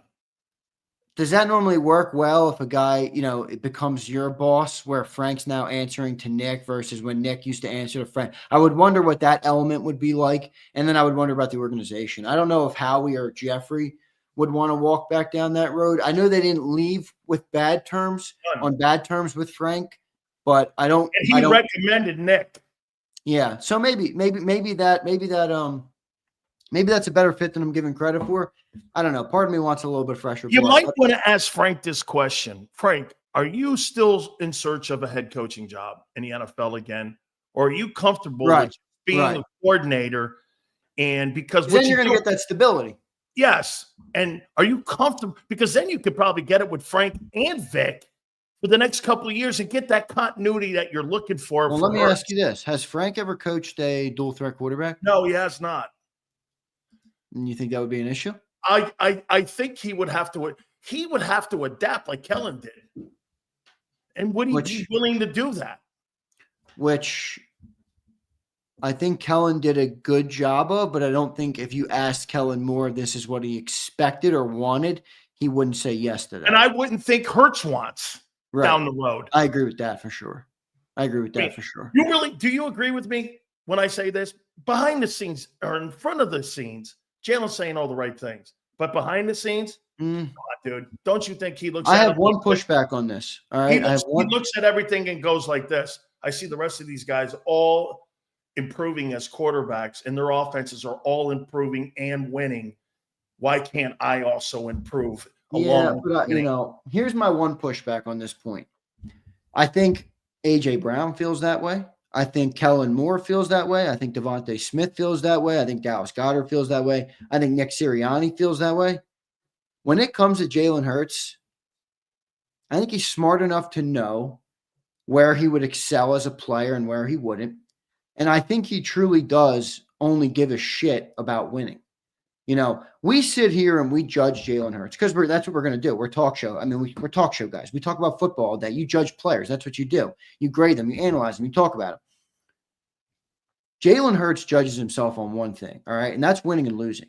And it's not passing. I'm not saying we're wrong for judging him for all the other stuff. But in his eyes, I don't know if Jalen Hurts truly cares about the other like what I'm telling you is I believe him. I believe him more than I believe A.J. Brown when he says he doesn't care or Kellen Moore when he says it. Like, I think Kellen Moore is like, I want this offense to be better. I think Jalen Hurts goes, did we win the fucking football game? If we didn't win and I needed to pass better, okay, then I'm ready to pass better. But as long as we won the game, I'm good.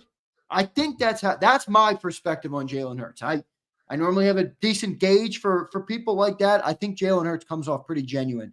And when he's speaking specifically about that, and like I said, I think he's also smart enough to know, Sills. Like, he's not built to be a 45 throw guy. You know, I think he knows that.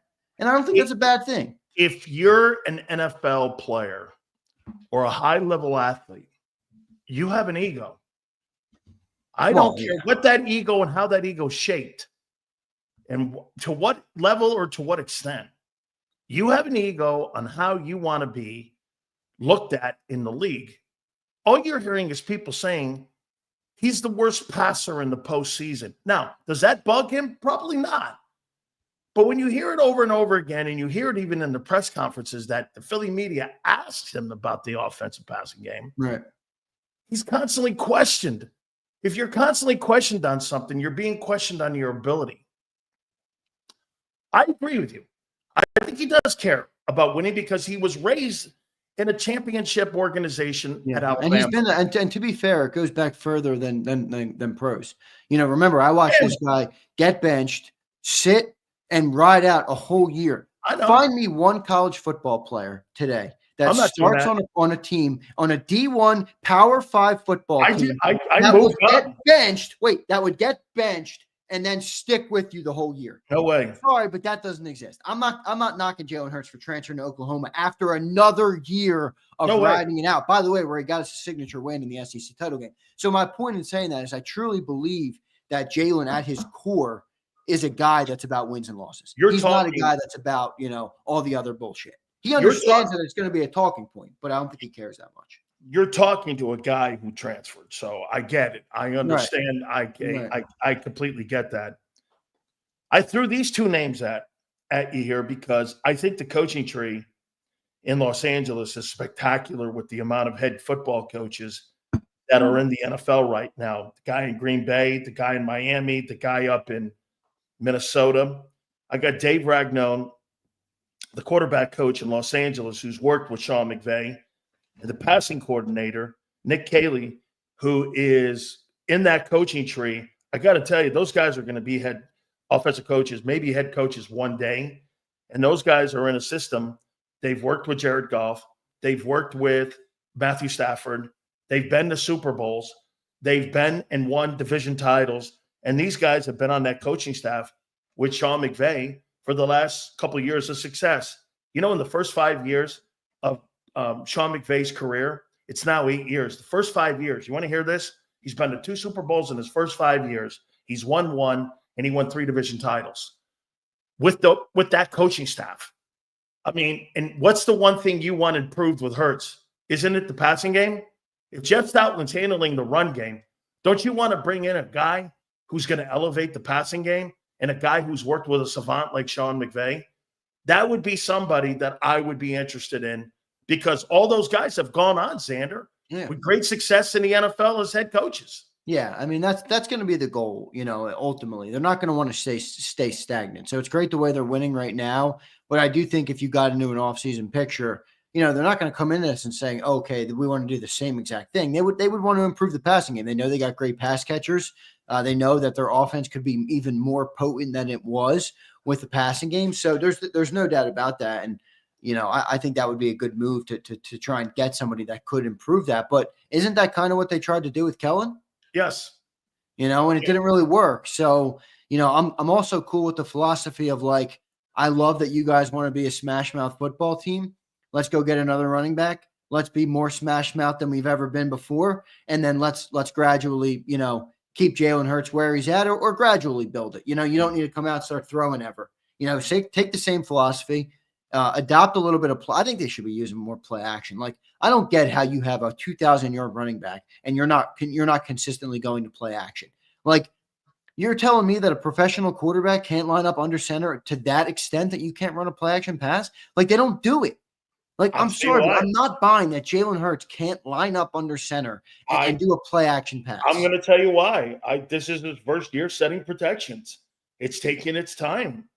I said that at the beginning of the freaking year this year to you guys, that setting protections for the first time in his quarterbacking career is going to be a process. Yeah. And it's taken its process. By the way, it's affected the numbers. And 2 things have affected the passing numbers this year: the injuries and Hurts having a new role.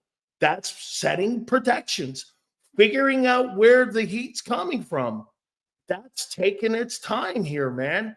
And look, his progression of this, he's still a high percentage guy. His rating is good, but the numbers aren't where they are for 2 reasons. And it's not the run game. It's the pass protections on figuring out where the pressure's coming from that is causing him to sit in the pocket and still take a ton of sacks. He looks at it this way. like you said the other day, he's going to take the sacks instead of the turnovers. He would rather take a 15-yard sack than throw the ball up and lose field position and lose a possession. Right. That's how they're playing. Well, and to be fair, we are 8-0 when he's got no turnovers. And when they've dumped from 31 attempts, you went on a 10-game win streak. Yeah, right. No, that's a part of it too. But I'm saying, like, specifically the numbers, Jalen knows. When I don't turn the football over, we're 8-0 this year. So I'm shooting 100% from the field if I don't turn the ball over. Until I'm proven otherwise, I can ride that out. And I think he definitely has that mindset a little bit. But, I don't know. By the way, let me just real quick ask you, have your thoughts on this playoff game changed at all this weekend? No. I said it again. Stafford and the Rams have to overachieve, and the Eagles have to underachieve for them to win. All right, but let me just play. All right, I'm going to do this, and I think that Dean injury. I think that Dean injury kind of. It's going to be interesting how Stafford attacks that. Right. So I mean, that's probably one dynamic in there. Yeah. All right. So I've been saying all week I think the Eagles could blow this team out. I'm still pretty confident they're going to do that because of the trenches and because of our defense and what I think they're going to be able to do at home in 20-degree weather in Philly. Matthew Stafford has not traditionally been good in the cold. But I'll say this. All right, just to play the other side, because we have an echo chamber on the channel, which we normally never have. All right.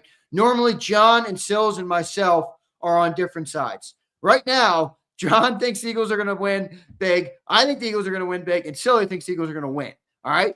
Let me play the devil's advocate for a second. And to your credit, you've played this because you've talked about how good McVay is. Who's the only team in the NFC that has a Super Bowl winning coach and a Super Bowl winning quarterback? It's the Los Angeles Rams. Matthew Stafford, since he's gotten to LA, is 5-1 in the postseason with ridiculous numbers. I think like 18 picks, 3 interceptions. It's insane. I think 115 passer, somewhere in there. All right. He's playing lights out. Their defense is putting up better numbers this year than they did last year in every metric. Okay. This team is after starting out slow, has a similar record to the Eagles, actually, not in the last 14 games. They're like 10-2 or whatever. I think the Eagles are like 10-1, or whatever it is. So all I'm putting out there is that I know we're taking them lightly, or we believe we can kill them, but don't go to sleep on this team if you're the team. You got Matthew Stafford and Sean McVay. These are dudes who don't give a shit. They're not going to blink, and they're going to come in here thinking that they can beat you and be confident in the way they do it, and they have reason to believe that. Like you just said, how many times have you read off Sean McVay's resume this week? It matters. Getting in the coaching in the postseason matters. Quarterback play in the postseason matters. They got the guy. They got the proven guys. Actually, you could, if you're the Rams and you're coming into this, if you're Sean McVay, if you're Matthew Stafford, aren't you like, yeah, fuck you got to beat me. I'm the Hall of Fame quarterback. I'm the Super Bowl winning coach. I don't give a fuck about Nick Sirianni and Jalen Hurts. Now I'm just saying that for the sake of the talking point, but it wouldn't surprise me if they had that mentality. No? I'm not buying it. I'm just not buying it. I want to not buying them as a team. I'm not buying any of what you just said. I just think the Eagles are just more dominant than them. And you could talk a big talk and you can have a fucking game. And I know you're playing the other side of this. Right. I guess I feel the same way as you. Dude, I just think, get this, Mike Tyson says, everyone's got a fucking plan until you get popped in the head. Exactly. And I just think the Eagles pop you in the face and your shit goes to shit. I mean, guess what happened in the last game?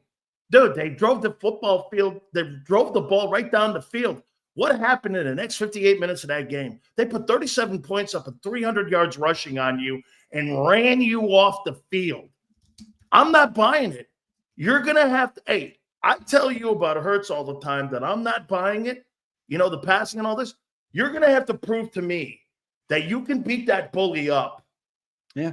Okay? You're going to have to – Xander, has any team this year beat the Eagle O lineup? No, and no team will. The team that will have the biggest. What are we talking about? Yeah, will be Detroit. Detroit's most suited to have the slugfest. Right. But even then, they're missing some bodies on that defensive line. I still think they'll beat that front of the Lions up. Yeah, I do. But I happen to think that Lions O line is going to be more formidable than you think against the Eagle front 7 too. Right. They've got two, 3 Pro Bowlers on that O-line too. They got a good football team there, man. That's a good looking. The O-line, you could flip a coin and go, who do you want? Okay, you want the Eagles? I'll take the Lions. Lions. Yeah, no, absolutely. That Lions O-line's legit. Is real freaking legit. Frank Ragnow at center. I mean, Penei Sewell. They got some real dogs on that offense. Even the other tackle's good too. That they have. Really good. Yep. I'm blanking on his name right now. Let me get to some of these names here again. But okay, I also want to throw this out. I'll tell you one thing that I think Kellen Moore has done. And talking to Steven today, they think he's grown. And here's what I mean by grown. You know, he is a pass-happy guy. And for him to see that Barkley and how fast he adapted to that, and I agree with you, I don't think he enjoys calling the plays that he has in Philly. But it's resulted in 15 wins, and he's adapted to it. And what he's doing now is playing musical chairs. And he really has. He's grown. There's more of an emphasis on running the football now. And these were things that the Cowboys were not doing when he was in Dallas. I mean, Zeke's skill set was going like this. It was coming down from that 1 year when he got that contract. Every year that Kellen had him, he was diminishing skills. This is what the Eagles have done the last 3 years. They've had 3 straight Pro Bowlers, dude. Yeah. They've had Miles Sanders, they've had DeAndre Swift, and now they've got a kid who's an MVP candidate. Yep. The one thing the Eagles have been consistent on is what?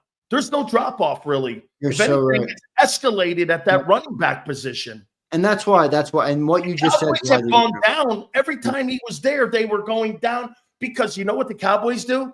Xander, the Cowboys get a guy, they love him, they want to make him a brand, they want to brand him a Dallas Cowboy. Instead of doing what's best for the team, Howie looks at it like this.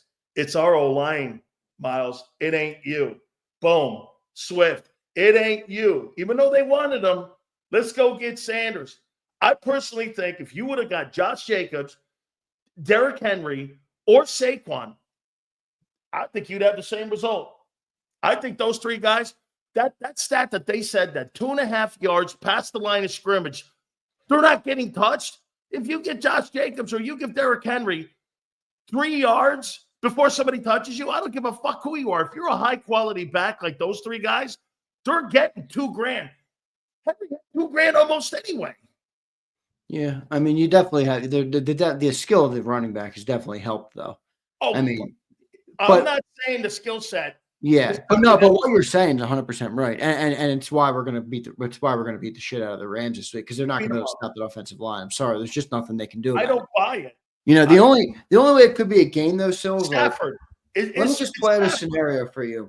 Let me just play out a scenario for you where the offensive line does destroy them, but the Rams stay in the football game. All right, Rams take the ball first or lose the toss. Eagles defer, give it to the Rams first. All right. Rams go down and score. All right, 7-0 Birds. I'm not saying we can't come back and tie it, can't run right down the field, right down their throat and tie the football game. But you already put yourself in a position of power as an offense to get on the board on that first drive if you're the Rams. All right. Allows you to play like you want to play. Matthew Stafford, Hall of Fame level quarterback, Super Bowl winning quarterback, goes 7 of 10 on third downs. Okay. They're going to move drives enough to be able to get points on the board and get to that 20-plus point mark where you could be in a one-score game. And when you get into a one-score game in the playoffs, you know how playoff football goes. One-score games in the postseason, it's anybody's game. Go out there and win it. That's where quarterbacks take over. That's where winning from the pocket is so highly coveted and desired. So that would be the one scenario I could see is if the Rams can start strong and automatically make it a second half game. But if they come out and don't score and the Eagles are up 14-0 by midway through the second quarter, then they're going to be playing catch up all game. That's when I love the Eagles because they can milk the clock and run the football. They need a running game, the Rams. If they don't get a running game going, they got a pretty good running game. Okay, that's all out if they don't get a running game. Kyron Williams is a pretty good running back. You've been talking about him. And he's also a touchdown machine. How many touchdowns does he have this year? And they've improved this year in their middle of their offensive line. They've improved. Okay. 14 touchdowns for Kyron Williams. He got more touchdowns than Saquon. I get it. He's had a really good year. And I think he's got almost 40 catches, too, out of the backfield. Yeah. So, I mean, they utilize him in the backfield, too. So I think that's going to be a watch to keep an eye on, because the weather is going to dictate who can run the ball the best. You know why I don't think the Rams have a shot at this thing? What Frank said, yes. I mean, what Mark Trestman said yesterday, the Eagles just are more set up for winter football than that Dome team is set up.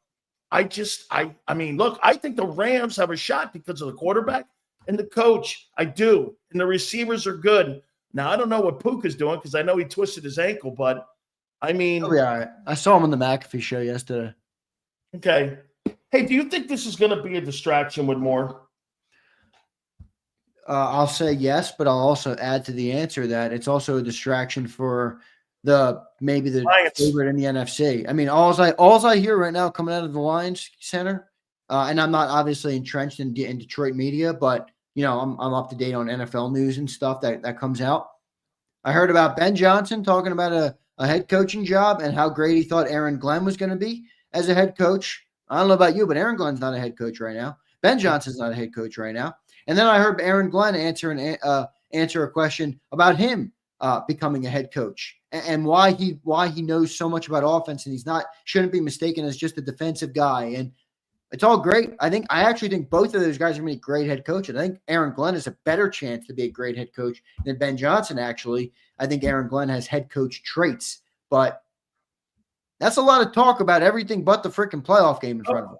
Am I wrong? No. You know? So I think it could be a distraction for the Birds, but I think it could be a distraction for everybody. So this is where if it applies to multiple teams, then shut the fuck up. I don't want to hear an excuse. Go out there and play. You know, Jalen, go out there. If Kellen Moore doesn't show up, somebody's got to do it. I'm not using it as an excuse. No way. Hey, guys, do me a favor. All super chats, you guys keep rifling them off. Don't forget, we're going to get our friend Mark Holmes from the Mark Holmes Network. We'll get his takes on this because he's talking all about this stuff going on with the new coach. Yeah. Did you see what I did this morning with super chats? What's that? Did you see what I did this morning with the people on the channel did? No, what'd they do? I did a promotional, I guess you could call it, this morning for super chats, and every dollar I got in super chats would be used to buy more Eagles merch to give away. Because I'm out of stuff in my big tub I had. I'm out of stuff, so the people want me to get more stuff. So yeah, we did $550 of super chats. Fantastic, guys. So we're going to be buying more Eagle merch to give away. Fantastic here. Yeah. All right, couple more names. I won't go through them all here. I threw T. Martin out. He is the current quarterback coach for the Baltimore Ravens, and he's been working with Todd Monken the last couple of years.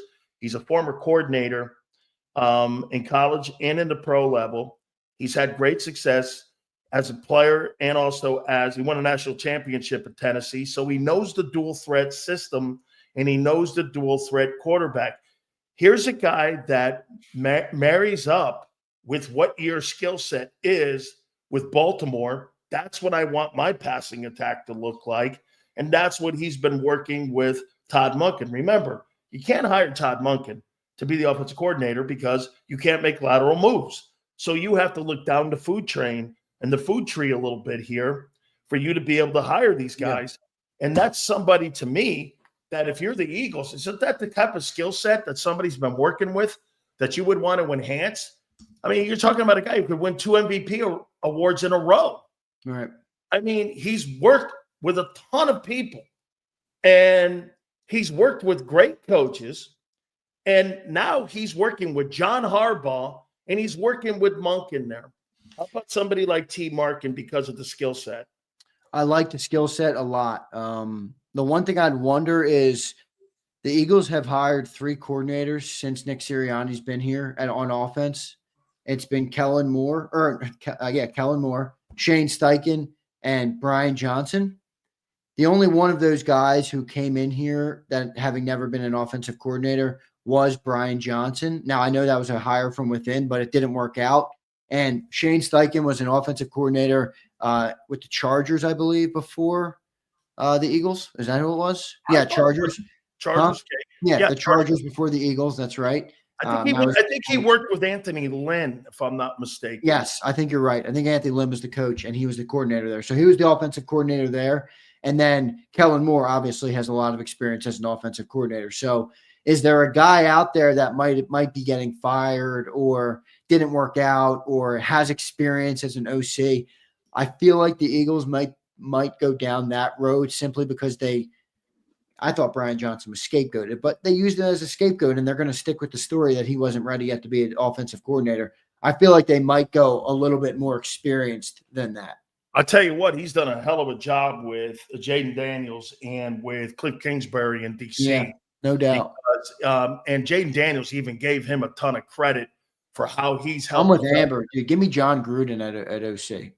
You know what, man? I have Gruden's name here, but I mean, I like a offensive mind like that, though. Yeah, like I don't know. Maybe it's just the brash nature of him a little bit. I know he's got some baggage. I'm not condoning what he said or anything like that. I'm just talking about straight football. This guy is. I have you ever seen his YouTube channel, bro? Yeah, dude, it's so good. It is so good. His YouTube channel, but I was involved.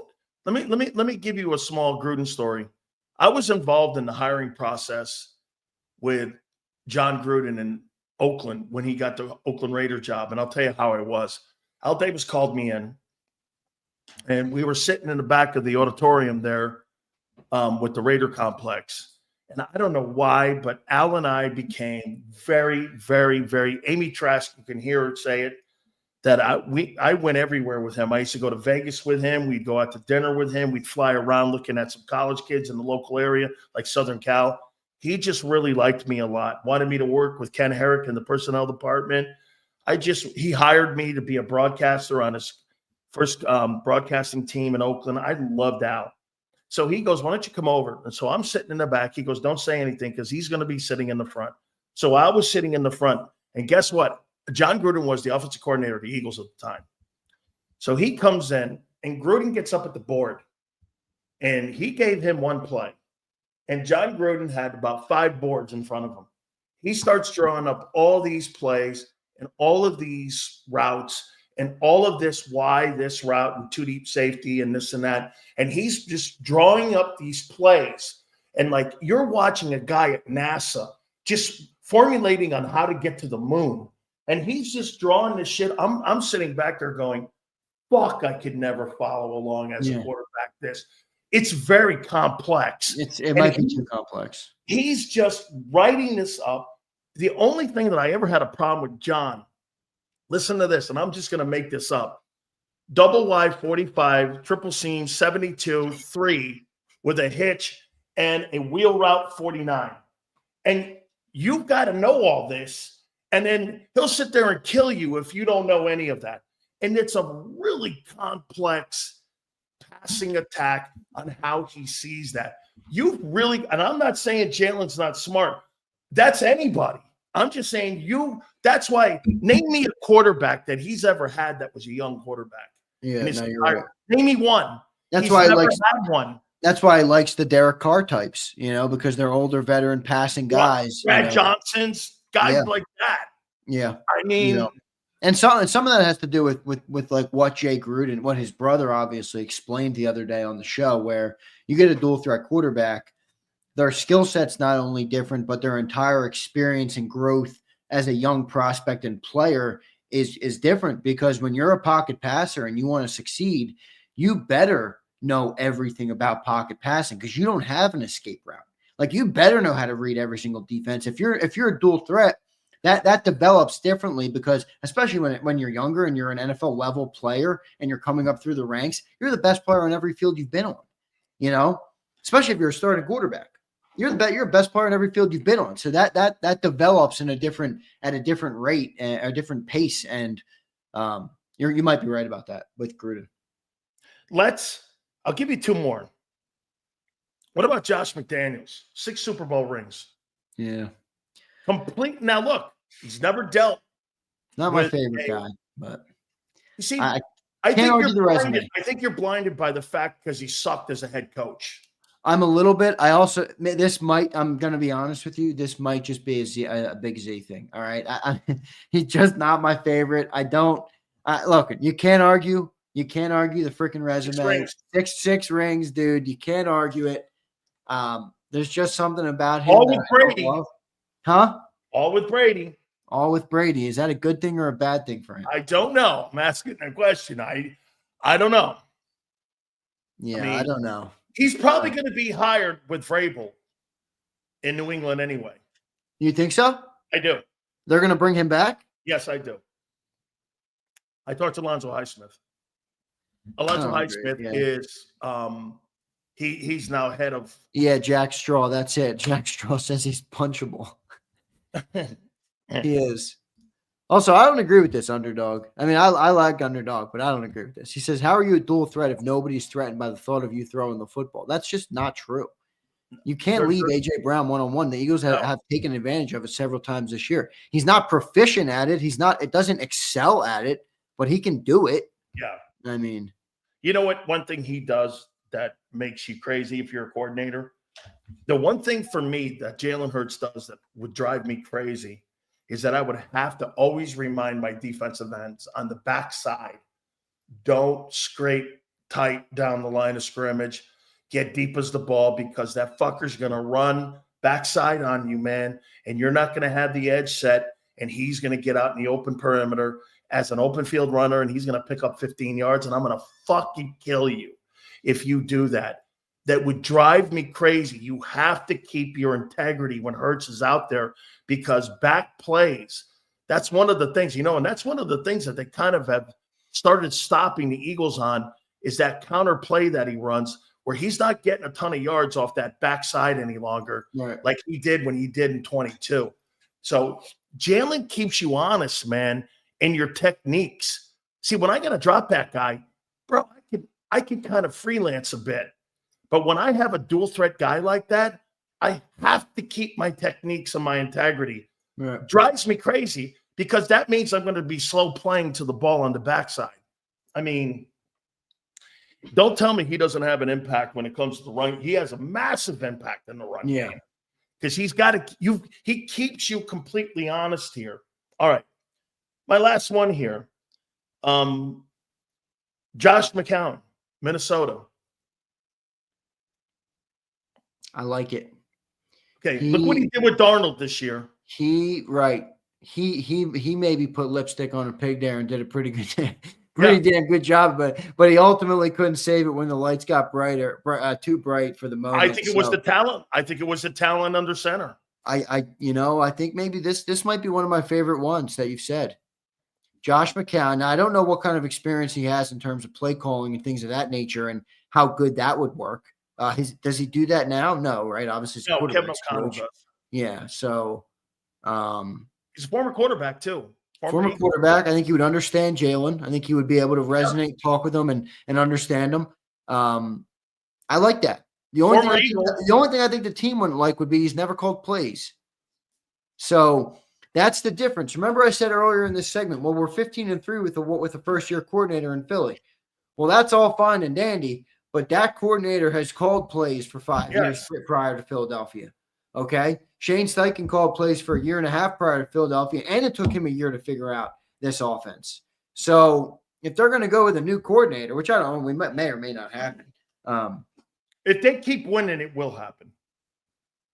You think?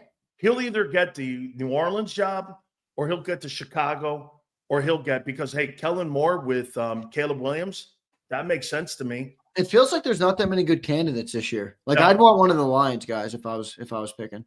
You know what? That Lions thing, if Ben Johnson, if Ben Johnson gets that job, and I heard John talking about this, he said, can't take that Lions offense with him. Well, I mean, when you're going to get a job, traditionally the roster is not very good. I'll tell you where I would go if I were Ben Johnson. And I know this is a gamble for him. Yeah, I Jacksonville job with all that offense they have down there. Plus, they have 10 picks. They have 10. I thought you were going to go Chicago because they have a lot of offense there too. I don't like the kid Caleb Williams. I'm with you. Everybody seems to be glazing over him after year one. No I don't way. think it's great.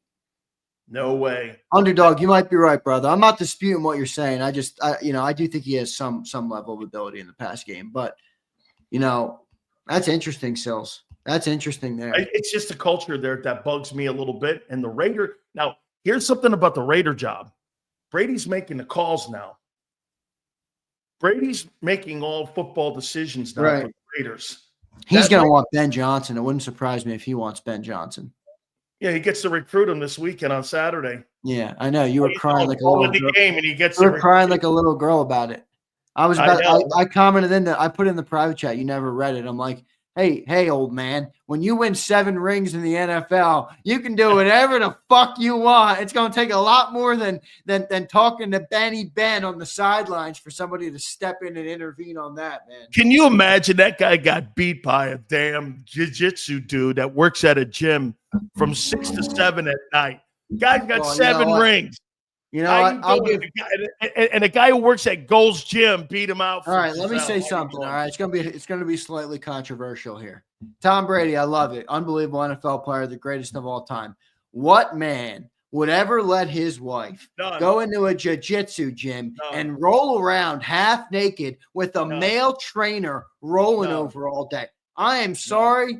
If you're a man and you do that, then I don't want to hear nothing about nothing. All right? That's right. That's on you, my guy. That is crazy. That's right. That is crazy. I'm coming home. If I smelled Kim and I smell Famunda juice on her, I'm going to be going like this. I'm going to be going, what the hell is that? Yeah. What about, I smell musk. What's that musk? Don't do that shit. I mean, come on, man. Come on. Tom, you letting your wife, your beautiful wife, the mother of your children, roll around with some, and by the way, in a physical nature. I mean, come on, man. That just defies everything that science is with all that type of crap. Come on, Tom. Come on, Tom. Hey, I would appreciate it more if you're rolling around with another chick. But another it's a little bit easier to handle. Right. I mean, it was a chick. All right. Okay. Hey, look, I could swing that way if you want to go there. I'm good. All right. Yeah. Hey, let's get remarrying that. She's not remarrying that dude, is she? Yeah, no, she's got a little bump there too now, man. And Brady's looking at that going, wow, that worked quick. Hey, so wait a minute. She's pregnant now. And after week 1, when they're divorced, she's knocked up. Come on, Jackson. When you were doing that triple sow cow and he was showing her that move, you know what happened, man. Come on, Tom. Tom's got to get that alpha back. Come on, Tom. Yeah. Get that alpha back, Tom. Dude, he lost his man card a little bit with me there on that. Yeah, let's get these supers, Xander. All right. Simp. Your Sills is the simp. That's right. All right, here we go.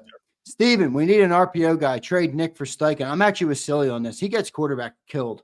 I'm not good with it. I don't want it.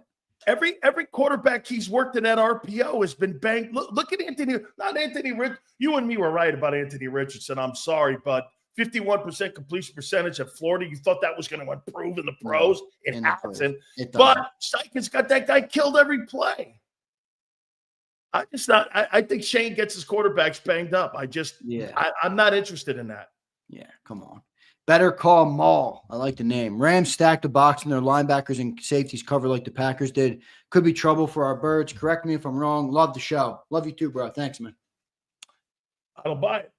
I don't. Hey, you're like me yesterday. You're really not in on this Rams team. Like you don't see it at all. You will be genuinely surprised if they win the game, the Rams. Yes. Dude, the quarterback and the coach give him a puncher's chance. And I said it. I'll say it again, and nothing will change. I think the Rams have to overachieve and the Eagles have to underachieve and flop around for at least 2 quarters for them to have a 4th quarter game. Rams have to do everything in their power. They got to play with the lead. They got to get into the 4th.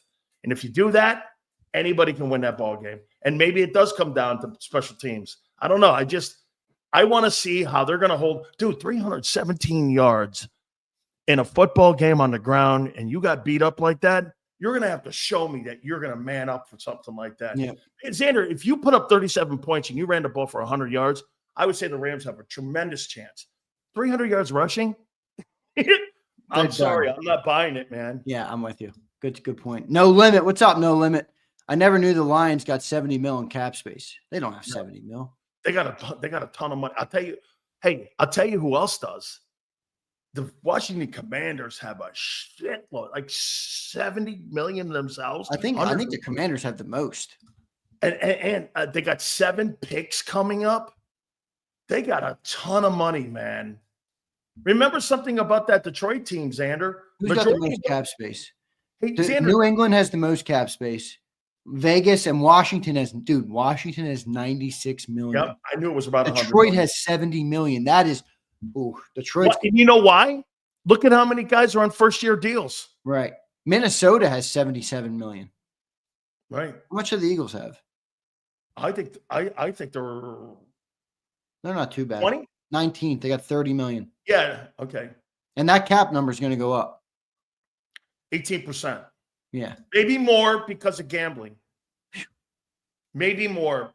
It might hit 265, 270. The Underdog actually asked a good question here. He says, Dan and Xander, if some team cracks a code on limiting Barkley to 53 yards, what happens? Then you're in a game. I think we're in a I think we lose. If you hold Barkley to 60 yards rushing or less. Yeah, but has that happened? Like, no. Bro, you're banking on seeing something we've never fucking seen. Nobody's been able to stop our offensive line yet. I'm supposed to believe the fucking. Hey, Xander, tell the truth. Last week, I think the guy had 130 yards. It felt like he had 14 yards. And I'm like, he had 135 yards rushing. I'm like looking at him like Emmett now. This guy had 20 some odd carries on 135 yards rushing. It didn't seem like he didn't really you're like, I don't know. And then you went, whoa. Right. 135 looks common now for him. No doubt. All right, here we go. Another super chat. Philly Don checks in. What's up, Philly Don? Philly Don won our Legends giveaway this morning. So congrats on your jersey, brother. Congrats, let's go, man. He says, why can't they at least let an OC be able to work with their quarterback during the offseason, especially new ones? Do they not allow that? Yeah, they allow that. What are you talking? That's why they have OTAs and that's why they have mini camps to work with that. I mean, they did that all this past offseason. Remember something, though? Don't you guys remember, Philly Don? What was the biggest complaint in the offseason? Hurts not liking the system. Hurts had to be sold on it. He didn't like it. And do you agree now, Xander? He had a precursor to knowing what this offense was going to look like when it came to being the preseason. Remember when he said, it's brand new. I don't like it. Well, he was right in the end. This is brand new. Right? Yeah, it is. No doubt. All right, a couple more here, and then we'll get to Mark Holmes. One more. G Fish, just put Frank in for stability. Done deal. I don't know if it's easy like that. I do think you'd get the Vic Fangio feel with Frank, where his head coaching days are probably past him. You might get that a little bit more continuity. I think it's an interesting dynamic though, because Nick used to work for Frank. Now you're going to have Frank come back and work for Nick. I don't know. That works, but that goes a lot. That happens a lot because these head coaches and it's not a forever gig. It's interchangeable right now. Well, guess what? Yesterday we had that dynamic. Jim Harbaugh worked for Mark Trestman as a quarterback coach, and now Mark works for Jim Harbaugh as an assistant coach in Los Angeles with the Chargers. That happens a lot more than you think. So BMO corrects me, which I appreciate. Cleveland held Saquon to 47, and he had 2 other games under 67. Okay. What was their record in those games? Well, there you go. There's the answer to Underdog's question. Underdog asked what would happen. If you rush for 60 yards, you're still gaining $1,000. See, to me, when you're holding somebody to 47, that's holding them down. Okay, that's holding them down. But when you do 70 yards rushing, you're still about 1,100 yards rusher for that season. Remember, it's not like most people are looking at a 100-yard game, guys. Well, if you're doing 100 yards, you're talking about a 1,900-yard rusher. Right. Yeah. I mean, that's not going to happen here, too. Philly Don just followed up real quick. I meant before all camps when they're not allowed to have any contact. I don't know what the CBA says about that because it's very restrictive in what you can do with non-football when you're not together. I know they all get together. Brady used to get together all the time too. We're going to get to Mark Holmes here in a minute. Yeah. Anyway, we try and steal Lincoln Riley if Kellen Moore leaves. Stop that. Lincoln Dude, Riley. he's making so much money. Yeah.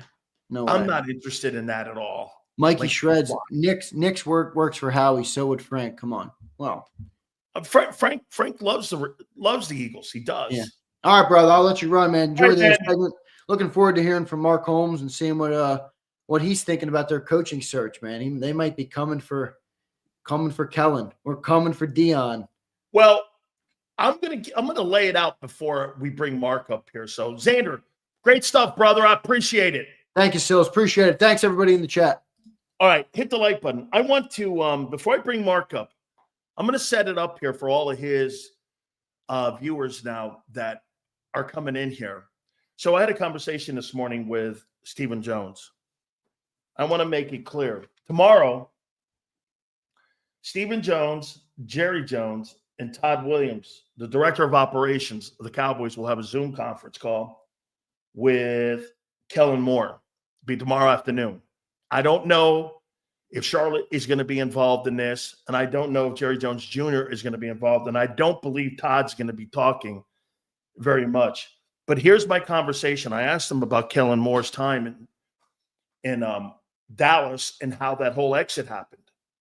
Well, Mark is going to get he'll now get what we've been talking about for an hour and a half. I now know what all in meant. It had nothing to do with personnel. It had everything to do with Mike McCarthy getting his full shot at being a play caller as the Dallas Cowboys. That's what he meant by all in. He politicianed, and he went to Jerry and said, if I'm going to go down, I want to at least go down being the play caller of my team. So he politicked to be that guy. Now, Jerry and Steven, they love Kellen. And what I was told was that, look what Kellen did this year. He adapted. They knew the quarterback doesn't have the same skill set of a lot of passers do. And what did they do? They ran the football. And he took the offensive skill set people and he adapted more so than any time in Dallas that he ever adapted. And to the point of this, you got to remember, Howie Roseman got lucky this year, Mark Holmes, before I bring you on. He got lucky. And I'll tell you why. He did not build this team in the image of its true self right now. Both wide receivers are 35 and 25 million. The quarterback's 50, and the tight end is 15. You don't do that to pay the least star-studded player in the huddle $9 million and make him the centerpiece. Okay? Moore took that. And you know what he did at the bye? Jalen had 38 attempts in that Green Bay game.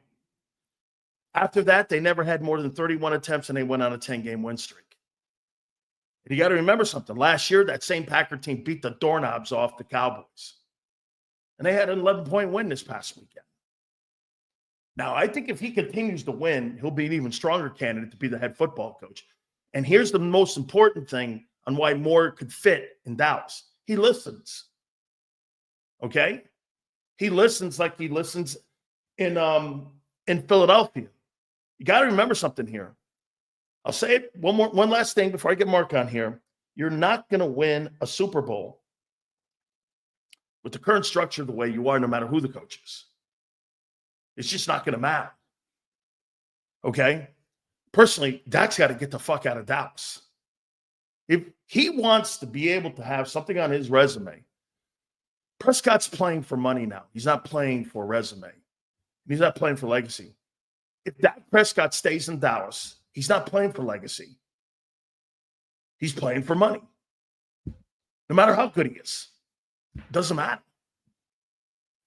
Now, a lot of news. I first want to get to our friend Mark Holmes here. By the way, Mark, I appreciate you coming aboard, man. Thank you so much. Let me start first with you on this. Mm-hmm. The exiting of Mike McCarthy. Give me your sense of what you think, again, and how that whole thing was handled before we move on to the other candidates and the other things here. I mean, and what I just said and how I laid it out. We're going to get to that here in a second, obviously, talking to Steven today. First, let's go with Mike McCarthy being fired. Was what to you? To me was, we don't really want you, but we want to try and keep a good face. So we're going to make you an offer that you can refuse, or that you will refuse. And it sounded like it was going to be basically a 1-year deal with a 1-year option. And quite frankly, after just going through the season that he did, where every week was, you don't have a contract, why the hell would I go through and do that again? That's just madness. Nobody would do that. And quite frankly, I'm glad that he kind of said, you know what, I'm okay. I've got other offers or other opportunities. To me, in my mind, you pointed out the structure of the Dallas Cowboys. I look back in the last 5 years and ask, what major move did the Cowboys do to try and make this a better team for Mike McCarthy, other than the draft? There is not a single move. The biggest move they made was moving on from Amari Cooper.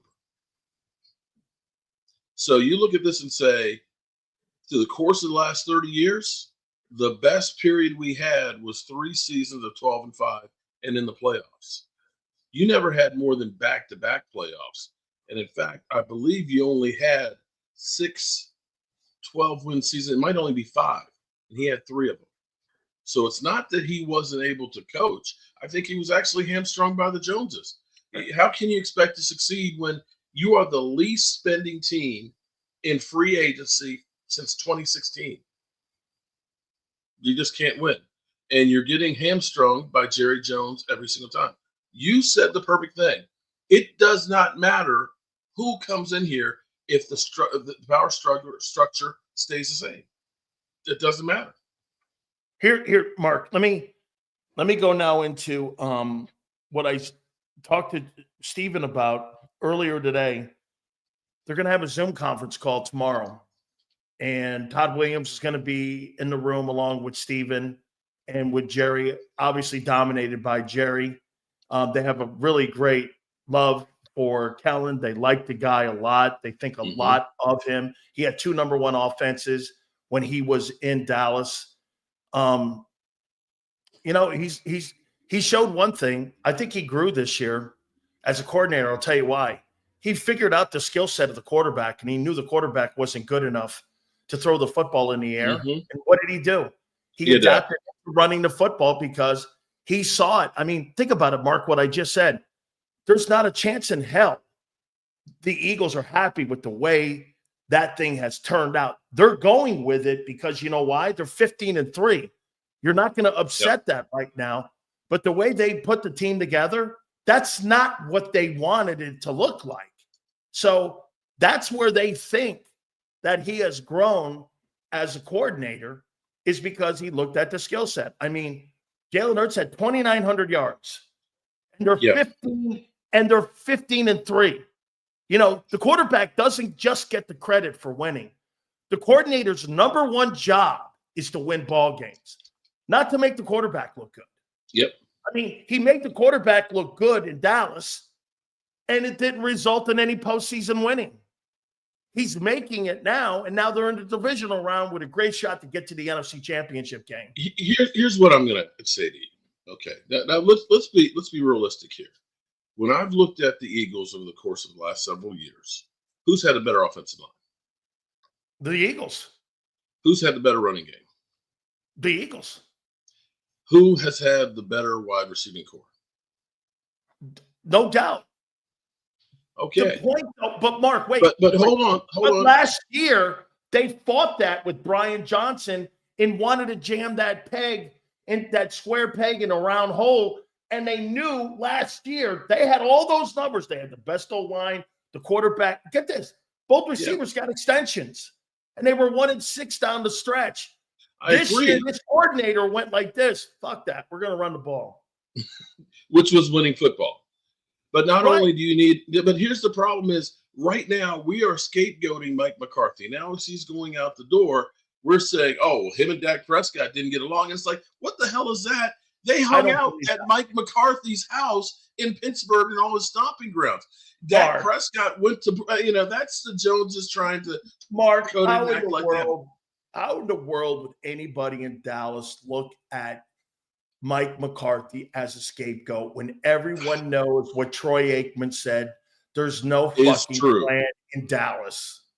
Exactly. And the Cowboys don't like to do their homework. They literally had dinner with Mike McCarthy, and Jerry Jones Jr. said, I think we got our coach. And that was basically it. The bigger question I'm going to ask to you is, did you find out if Will McClay was going to be part of that call? You know, Because his contract is up April after the draft. and I obviously wanted to know who was going to be in the building there and in the conversation. Obviously, it's going to be Steven. And Steven didn't go too much into the into what the power structure is going to be on that conference call here, but I'm assuming that contract is yet to be determined on what they're going to do with him yet. I still think, because I think that's got a lot to do with who they hire, Mark. I mean, look at Jim Harbaugh. Jim Harbaugh completely cleaned house when he got that head football coaching job, right? And, Will Clay, just for some of you out there, Will Clay's he's the director of player personnel for the Cowboys there. And if he's going to be in the room there, he's kind of like the original Bob Ackles when Bob was there with Jimmy and they were bringing all those people in when it came to free agency. I think the reason why they haven't done his contract now, because if you do, you notice one thing too, Bill Belichick hasn't signed his contract at UNC. Yeah, I thought we were going to get into all of the different details. Yeah, we are. All the other ones. We are, but Belichick hasn't signed his contract yet at UNC. And I think this is kind of why he's left that out there hanging there, where that if there's still something out there for him, that UNC is his fallback. And that's why he's been slow playing, building that offensive and defensive coaching staff, because I think he's been slow playing it. Yeah, without a doubt. I mean, right now it seems like, the Cowboys, I think, thought Mike McCarthy was basically going to be, please, I'll take anything. And that he was going to come back and he was going to be the lapdog. We were going to get him dirt cheap. And I think it surprised him. So that's where you all of a sudden, you heard, Dion. Let's call Dion up so that way we can look like we're not flat-footed and kind of steal a little bit of that playoff thunder. So that way we've got some noise going on. As far as Dion goes, I feel like Dion, in the same way you're talking about Bill Belichick, he's kind of keeping his options open here. Alleged, and I could be wrong, but his contract is on the table there at Colorado. And you certainly don't want to say, sure, Jerry, I'll go ahead and go to it. If you're going to go to the Cowboys, you want to go with a position of power when they're desperate to get you. So that way you can have more say and control in this. So he's playing for the best deal, I think, right there, both ways. Here's some names to keep an eye on for Will Clay's job. Remember, you got to work with the Joneses when you're talking personnel. That's the big problem. And somebody like who's been recommended and worked with Parcells and worked with Belichick is Scott Pioli. That's a guy you look at potentially that can go in there, can identify talent. John Dorsey's kind of a wildcat guy because, remember, John Dorsey's the guy that found John Dorsey Mahomes. Great. Yeah. He found Patrick Mahomes. He also built that Cleveland Browns roster. It had nothing to do with the Deshaun Watson deal. That was more Andrew Berry had a lot to do with that, along with Haslam. So to me, Dorsey, if you can take him, he really knows personnel. He's a really great personnel guy. So Pioli, Dorsey, I wouldn't be shocked if Joe Douglas got some conversation. Now, again, Joe Douglas look at the people he brought into New York. The problem that you have in New York was he whiffed on the quarterback.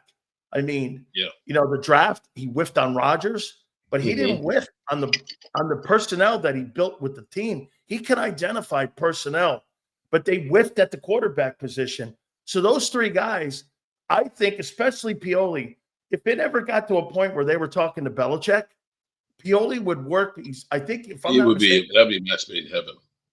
I think Scott Pioli, if I'm not, I think that's Parcells' son-in-law. if I'm I not think he mistaken. is. I think, yeah, they went. I think that's his son-in-law. And so take a look at what they got going on right now, Mark, in Houston. Nick Caserio was in that coaching and then that personnel tree up in New England with Scott Pioli. And there's no coincidence why the talent has fallen off in New England. It's now gone to Houston. I mean, Pioli now runs the personnel department down in Houston now. Right. And that's why that has turned around with the Texans, is because he's brought that ideology down there, what they were doing all them years, down to Houston. So let me go back here. What about Robert Saleh? You know, think here's what I thought about Robert Saleh when they first said we want to talk to him. I'm thinking actually defensive coordinator. Yes. That was my first, when everybody said, "Oh, the Cowboys want to interview him," but nobody said, was it for head Now, coach? with that being Or was said, the quarterback? Is the coordinator, did that match up better with Kellen then? Instead of having Kellen hire the coordinator, the Joneses hire the coordinator. They do that anyway. Much like they did in Philly by hiring Vic, and you had him as the play calling head football coach. Exactly. And that's what the Joneses do. You don't get a chance to bring in who you want to. When Mike McCarthy came here, we've got our offensive coordinator, Kellen Moore. That's the guy you're going to work with. So I could see Robert Saleh being the new defensive coordinator because, as much as people say he's ass as a head coach, and maybe he is, that defense last year was still, when he was there, was still one of the top defenses in the NFL. He left and it went to shit. So we definitely need help on the defensive side. I believe that Mike Zimmer is the backup plan just in case. I thought he was talking retirement. He was talking retirement, but he also said everything's on the table. Okay. I think if Jerry Jones came to him and said, "You're my guy, I need you to be the coach here," so, and I'll tell you how that would work. For whatever reason, everybody is all in love with Jason Witten to be the heir apparent. If it doesn't work out to get Kellen Moore, I believe Jason Witten somehow, some way is going to be part of this organization, be it a receivers coach, a tight ends coach, or maybe even the offensive coordinator to start coaching him up a la like Jason Garrett. So when you think of, if they do bring in Robert Saleh, you bring in Jason Witten, and you have Mike Zimmer as the head coach for a year or two, and you look at replacing with Jason Witten. How about this? How much say does Dak have? You got a $60 million a year guy in the building in here, man. I would think that you would have some. How about this? Not say. You would think. Influence. Some input on what you're looking for, because again, I mean, I said this before, coordinators are like finding a wife. Hey man, just because it looks good doesn't mean it's going to work.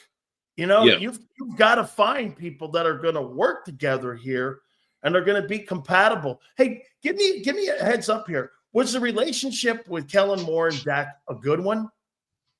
I think they got along actually really well. I was actually, when Kellen Moore first became the offensive coordinator, I was kind of like, how are you going to have, let's say I'm in high school, I'm a junior. I take the starting position from you. How are you now going to be my coach? You know what I'm saying? But that dynamic seemed to work. The thing with Kellen Moore that always would drive me crazy is it would seem like when it got to crunch time in the playoffs, that the things that we would do really, really well, 12 personnel, moving the pocket and things, hurry up offense, would just get forgotten in the playoffs. During the regular season, you get, of course, a few trick plays that only tricked us.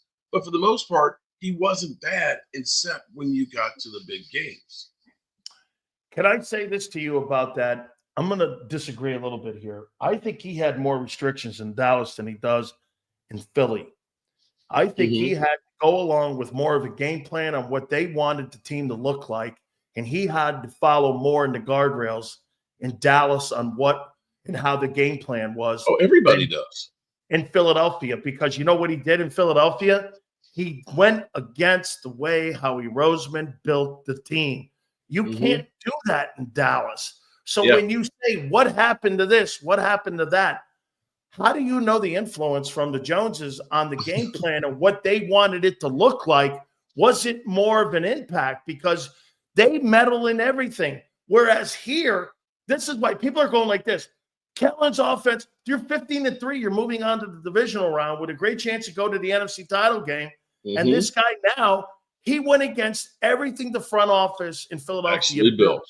Yeah. Okay. Went against completely everything. You can't do that in Dallas. Well, here's how you know you're screwed. Okay. When your buddy, Stephen Jones, signed CeeDee Lamb, he literally said, CeeDee Lamb is going to have to get more touches, 12 to 15 with this contract. Dak Prescott, it's going to be all on him. We literally ended up going through, if you think about this, he was getting 10 touches a game the year before, and he breaks all of the Cowboys' receiving records. So now you want to put 2 to 5 more touches on top of it and think that that's going to be a winning formula? If he was able to do that, we're talking about having a 2,600-yard season with about 200 receptions. It's not even possible. So, yes, you're right. The front office dictates a lot of what happens on the field. CeeDee Lamb got paid. We're going to CeeDee Lamb. We used him at least 2 or 3 times every game running the football. I don't want to see my receiver, my $34 million receiver running the football. And we refused to really run the football until Dak Prescott was injured. That's when we finally found out, Rico can actually run the football. When we were just digging around and saying, we'll run the ball 15, 20 times a game, but we're going to win with Dak Prescott and CeeDee Lamb. And that's the problem for any coach. Last 2 here. Leslie Frazier, who's up in Seattle, and Ben Johnson, who's the OC in Detroit. Those 2 guys, you think they have a puncher's shot at being the head coach of the Cowboys? Leslie Frazier is this cycle's Marvin Lewis. Before they hired Mike McCarthy, I see. Brought in Marvin Lewis. He's the Rooney Rule, unfortunately. Yeah, right. Completely unfortunate. Do you really think the Cowboys are going to hire him for head coach as long as it's been since he's been a head coach?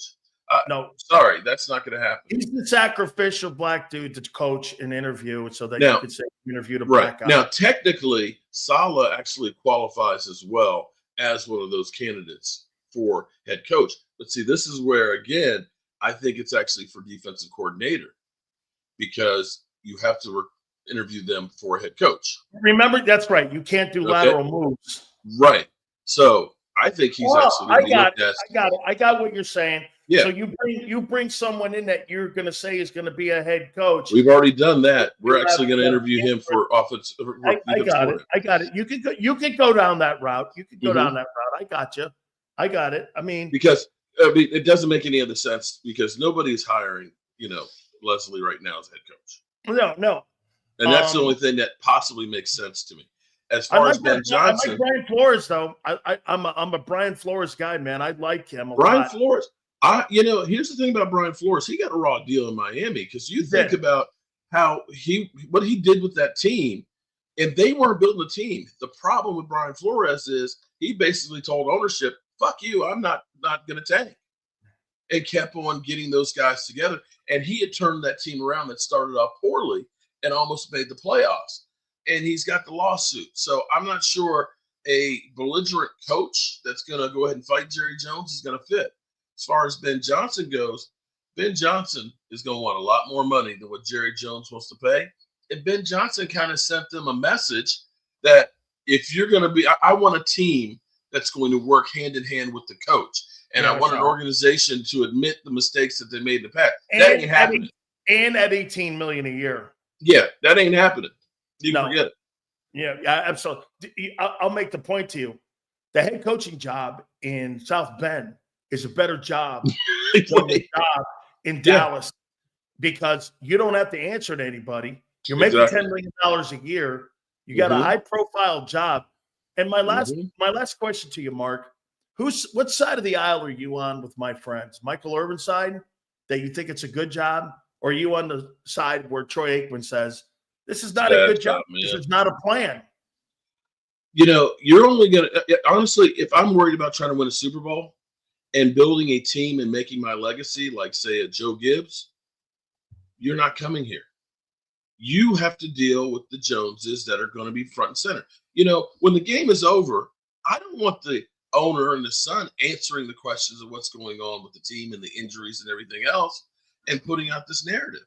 I don't want to be hamstrung and be told, you know, you're going to have to do more with less. I want to build something in my, I am a creator. This is what I want to do and put out here.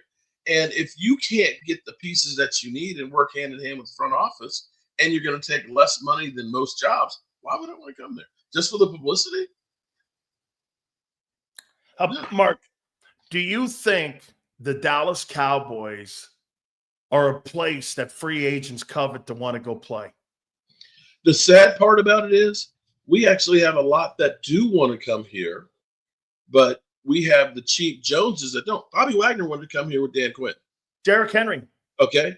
Von Miller wanted to come. Okay. DeAndre Hopkins wanted to come here. And like you said, Derrick Henry. But it's always, well, you know, we believe in our own guys. We believe in our own guys until they need to get paid.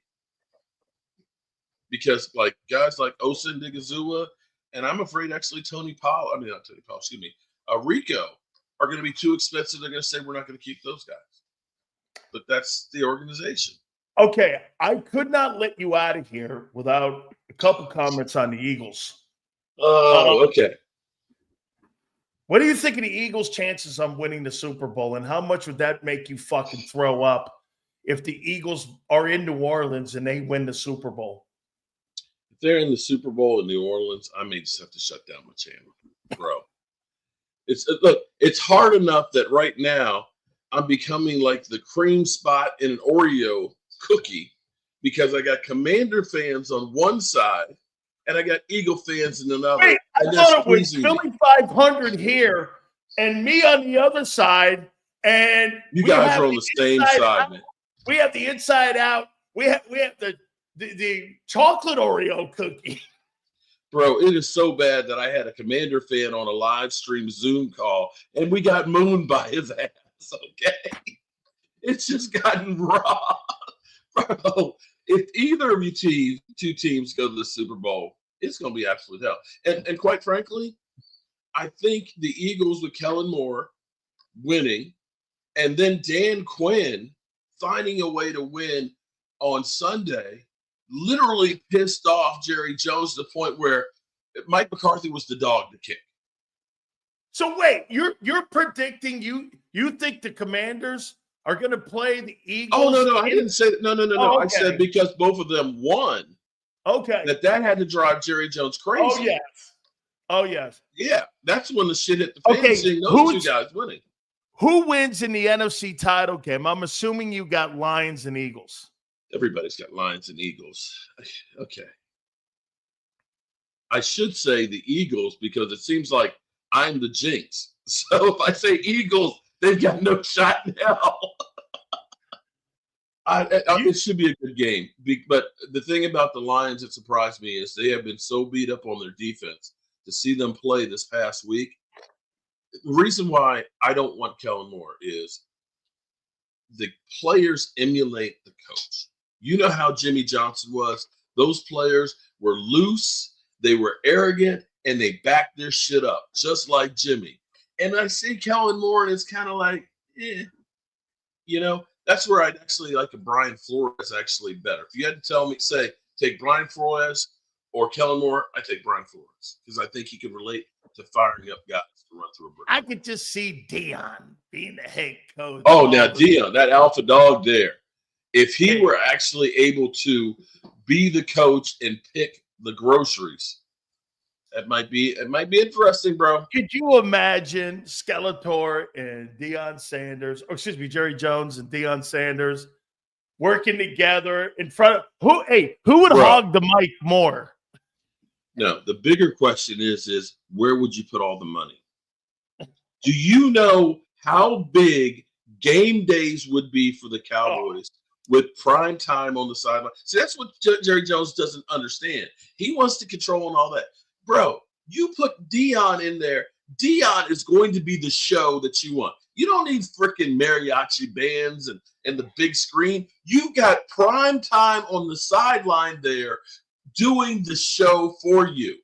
You understand what I'm saying? If you want to make money, you print money. You understand this is what drives Eagle fans crazy is that they could That's win the Showtime, Super yeah. Bowl. Wait a minute. Yeah. That you could win the Super Bowl and that Yeah. Jerry and Dion would suck up the entire oxygen. They in the would. room. And that's exactly what This the is Cowboys why they hate the Cowboys. and for the fans right now, I'm sorry. Right now, fans are checked out. Fans are like Dumb and Dumber. That's Jerry and Steve over there. Okay. But fans have checked out. They need something big to get them back on the bandwagon and believing. Right now, Then if we hire John Gruden. that's another one that would bring excitement. I'm not sure if that'll bring the wins or not. But then again, with John Gruden, seems like the problem with John Gruden is he's not a great builder of talent. You give him the pieces, he works great with them. He screwed up the Raiders. That's what It the was a complete Cowboys mess. do, though, Mark. They want to give you the talent, and he'll go forward. Mark, I got to get out of here, bud. Okay, appreciate it. Yeah, wait a minute. I thought you were a wuss yesterday, but you didn't. I forgot, man. It was so much shit going on. My head was on a swivel. I get it. So, hey, next week, man, we'll get you on next week because I'm sure this story's not going to die here. Oh, no. Jerry's going to melt it. He's going to melt the hell out of this thing. I appreciate it. Brother, I'll catch you next week. Make sure, guys, you check him out with our great friends at BetUS as well. Mark, we'll catch you next week, brother. I appreciate it. Thank you very much. Peace out, buddy. You got it. That is our good friend, Mark Holmes. And again, make sure you check him out there. So again, the storyline going on there with the Cowboys. Kellen Moore is in the conversation. As we told you, we talked with Steven this morning here. Do not forget also, by the way, Mark is also with his channel hooked up with our friends at BetUS. And during this time, we implore you to also check out during this playoff time, our friends at BetUS with the YouTube 150. Great opportunity for you to get sign-up bonuses up to $2K. Your second and third are 125%. And if you're into crypto, you can get from 200% all the way up to $2K. Go to betus.com.pa. That's betus.com.pa, the home of Michael Vick. 24/7 personalized service, 365. Live wagering on all major games, fastest payouts in the business. Go to betus.com.pa. That's betus.com.pa. And do me a favor. You tell them Big Sil sent you. If you missed any of today's show on the JAKIB Media channel, listen to the podcast on your way home. Available on YouTube, Apple, and Spotify. Ignite your nights with free live entertainment daily, only at Live Casino and Hotel Philadelphia's Center Bar. 7 days a week, enjoy some of the region's top party bands, performers, and DJs as they take the stage in the heart of the casino action. Great cocktails, live music, and lively moments. It's all happening at Center Bar at Live Casino and Hotel Philadelphia. Visit livecasinophilly.com for more details and the complete list of upcoming events. Must be 21 or older. Gambling problem? Call 1-800-GAMBLER. The following is a real testimonial from the father of a young injured victim. I didn't think she was going to make it. Major Perry's daughter was the victim of a horrific accident caused by someone else's negligence. If you don't find the right counselor, law firm that you're looking for, you will get lost in the wilderness. Badly injured? Call the Fritz and Bianculli Law Firm at 215-458-2222 and find out why they say, "We got this." In our hometown, we all look out for each other. We step up to keep our communities going strong. And at Independence Blue Cross, we're here to keep you going strong as the #1 health insurer in the region. No IBX is always looking out for you.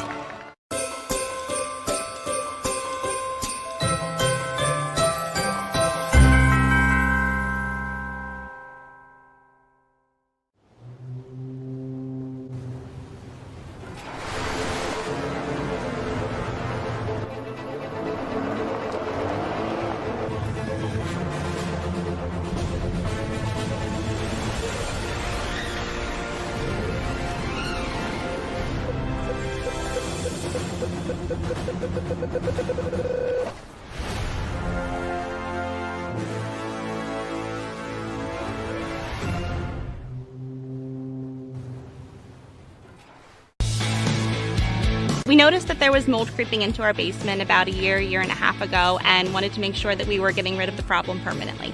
We actually reached out to several different contractors to get it resolved, and actually 2 of them recommended DryTech to us as a long-term solution. Other than the noise factor, we wouldn't even know that there was work being done on the basement level. It's really been a clean process for us.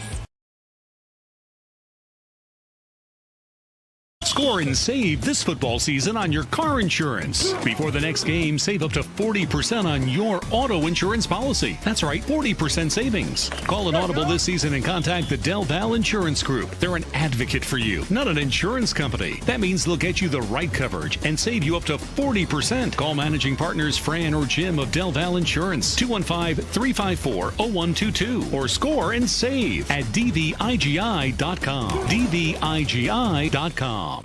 EAGLES. Eagles.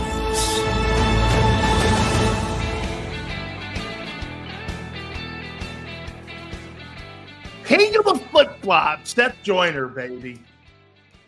Earlier in the year, he's telling you this team, I mean, they're just not very good. At least I've been telling you, I still don't believe you're going to win the Super Bowl. You totally got better on defense. And you watch in front of now, all of a sudden, this thing, Kevin Hurts is the best. And I'm like, holy shit, I don't recognize the guy. You talk about a guy who fucking totally just like changed his entire. I'm not, at least. I still don't think you're going to win it without the passing game. I think you have a great chance if you stay to your formula. But we'll see. A team is going to somehow make you have to throw. And I don't believe you can win if they stop you. No one has stopped you yet. Someone's going to be right here. Yeah, for bed. Holy shit, I don't recognize Seth's takes now, man. I'm a little bit confused now. Hit the like button here. By the way, this is pretty remarkable here. So we just got the schedule for Kellen Moore. Hey, do you think this is now a distraction? So Kellen Moore is interviewing with the Dallas Cowboys tomorrow around 3:30 Eastern time. He is then interviewing also right after with the Jaguars. So he's got consecutive interviews in a row with the Cowboys and the Jags. And then on Saturday,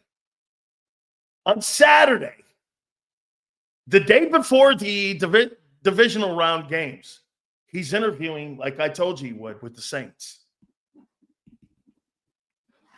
Got a problem with this? Holy shit. Kellen Moore is interviewing for 3 jobs over the next 3 days.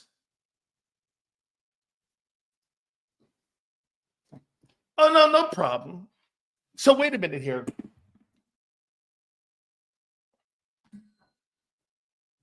Mm-hmm. 3:30, 4:30 Eastern. We'll do about a 30-minute with the Cowboys.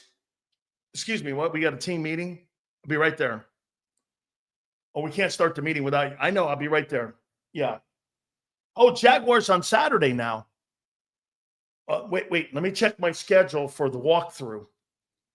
I can do it right after the walkthrough at 5:30 to give me about 15 minutes. Wait, what's that? You don't want to have a personnel meeting and go over a game plan for Sunday? Let me do this 30-minute meeting first with the Saints. And then, Nick, I'll get to you. And then we'll do is that okay? So we're on Kellen Moore time now? Yeah, hang on. You know what? I got to get with my agent, Nick. And my agent will set up my schedule. Okay, thanks. I'll call you back. Cowboys and JAKIB Friday, and then Saints on Saturday. Okay? Hey, wait a minute. So when Abe goes like this, hey, Sills, we're on Big Sills time here too, you know. Okay, yeah, but guess what? This is Big Sills' team. I ain't going anywhere. I'm not going to do that. Can you imagine me doing this to you guys? At WIP. Hang on, guys. Wait a minute. Watch this. I'm going to do this to Xander right now. Excuse me.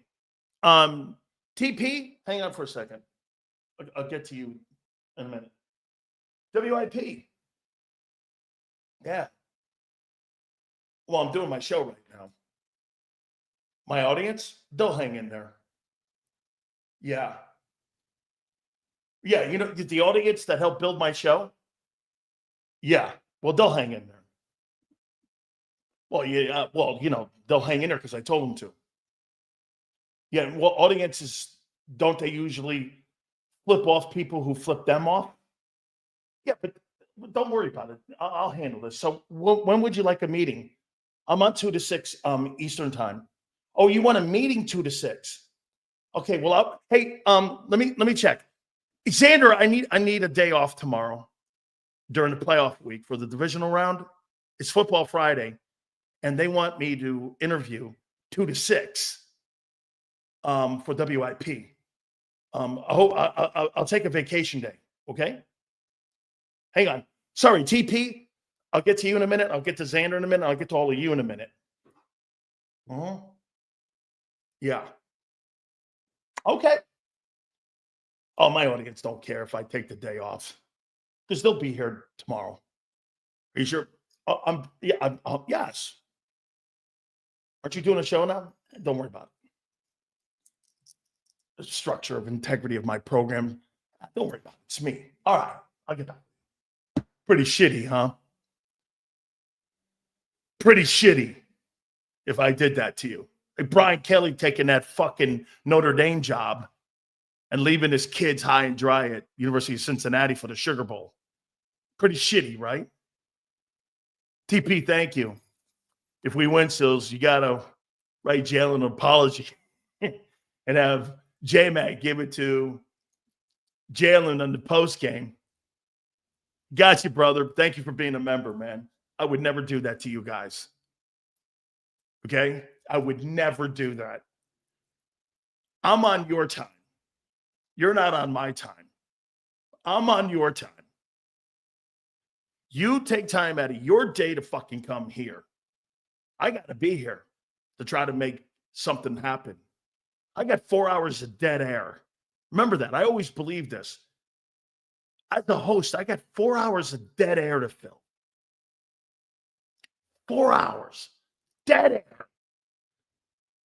And I got to make it happen. Whether I was in radio for 27 years or what I'm doing now. Dead air. Why would I disrespect you? Unless you're somebody like Senorita. Right? That's not happening. I would never do that. I've never done that. I've never taken what I'm doing now and made that a lesser priority. That's what Kellen Moore has to fight. You're telling me you have another major opportunity. I'm not saying you don't take major opportunities. You know, one thing I've learned about my job, I took major opportunities and they were colossal mistakes. I chased the money and it was a fucking train wreck. I can't tell you, the bigger the job, the bigger the train wreck. Unbelievable. My grandma used to tell me grass ain't greener on the other side. She was dead on. Okay? Sounds like backpedaling. Bro, one thing you'll never see Big Sills do, I'm like Patton. No retreat. There ain't no retreat in this bitch. Radio is dead. And I love radio. People in it killed it. Radio is phenomenal. It's a great platform. Too bad the people that work in it destroyed it. You can't do shows anymore. You can't create personalities anymore. Come on, man. You listen to WIP. You think there's any personalities on that network? The only reason I got former Eagles on because that's an identity thing. It's not a personality thing. There's no personalities in radio in Philly. They fired them all. They fired him. By the way, Howard Eskin, I'd have Howard Eskin on my show and on my network. Why? He's polarizing. You just elected a guy who could be considered the biggest asshole of all time. Why? He's polarizing. Why do you think every network is going to make a killing covering Trump? Whether you like him or not, I don't really care whether you like him. I care people listen to him. That's all I care about. I got people that want to argue with me over. I don't give a fuck about his politics. I care people listen to him. And he creates revenue for CNN and Fox. That's the only thing I care about. Ask Xander, views and money. The rest of that shit is filler. It's filler. What do you think of his politics? Who gives a shit? Does he create money and views? That's all I care about.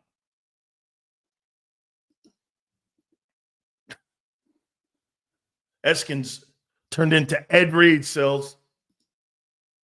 Hey, I'm going to tell you something. I heard through the grapevine, I heard he's going to sue IP. I don't know. I heard through the grapevine.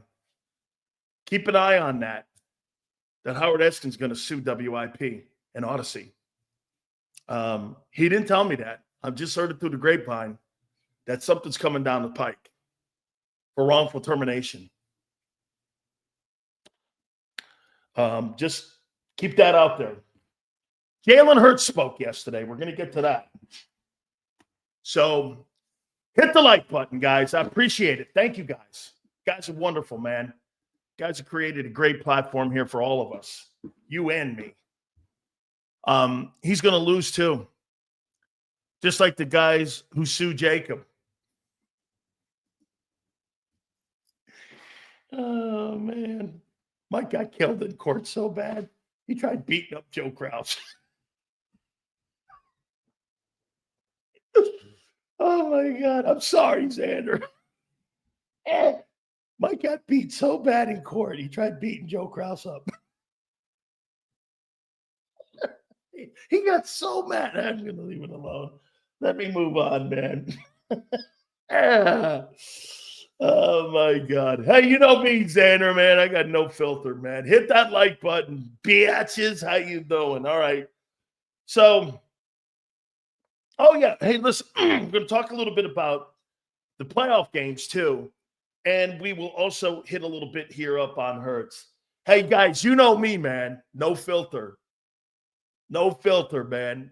That's what we should call the show instead of the National Football Show. The No Filter Show.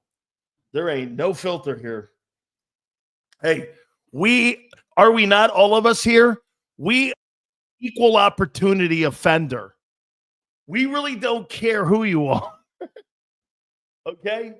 We're an equal opportunity offender in what we do here. So, I mean, you just got to suck it up. Where's my boy, man?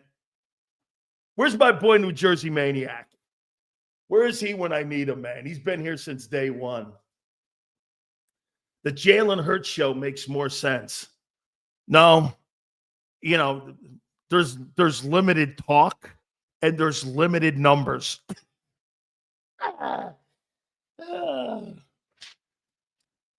This stuff is like flypaper.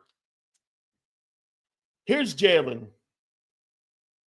It is what it is until it is and it isn't, and what it is and not, and what it is and it is till it is and it's not.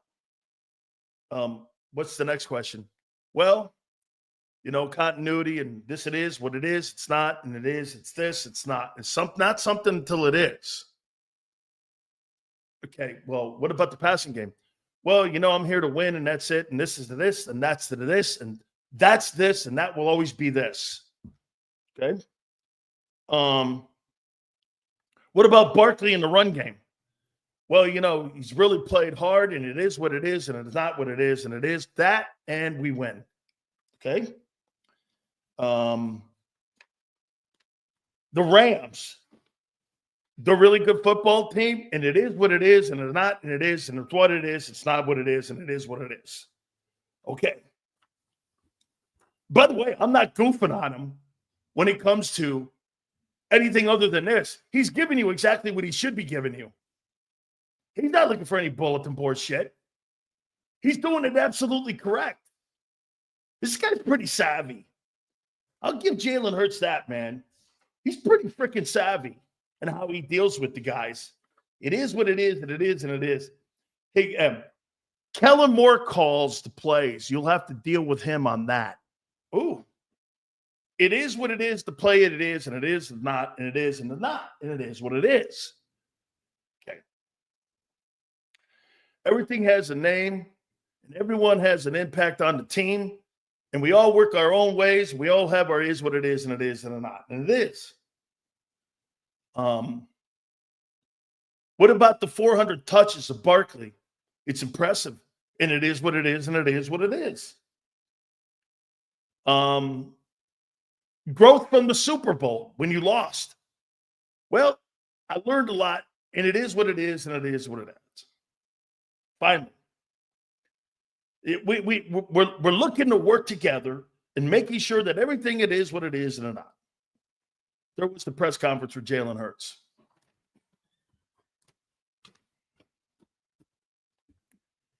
Feed him shit, rat poison. Hey, dude, he makes people look stupid. It's good. Handled well. Completely handled well. Repeat. Hey, you know how you know he's skilled? Repeat the same thing over and over again until you hear the same shit over and over again. And if you don't like it, tough shit. It's what it is, and it is, and it is, and what it is, and it's not. All right. Playoff games. I mean, hey, players speak, coach speak. Yes. Yes. I actually think it's impressive how he answers. And he puts the media on their heels all the time. What do you mean by that? What do you mean what I mean by that? I ask the questions. You don't ask me the questions. What do you mean by that? What do you make of the passing game? How come somebody just doesn't go, Jalen, are you happy with the passing game? I'm here to win. And I'm here to win it is and what is, and what is, what it is, and what is. Okay. Put him on record. Ask him if he likes the way Kellen Moore calls plays. Why can't we have, you know what? Am I just too stupid and simple? Am I? Am I just too stupid and simple? Do you like the way Kellen Moore calls plays? Yes or no? Can you just do that? Okay? Just ask the question. Do you like the way he calls plays? Is that really that difficult? Okay? Seals, do you enjoy... Fuck. No, your mom does. She told me she likes Cobb, not corn. I heard she also likes corn Dodgers. No, your mom likes corn Dodgers or corn on the stick. I heard your mom likes something on a stick. I'm not sure what it is. How you doing?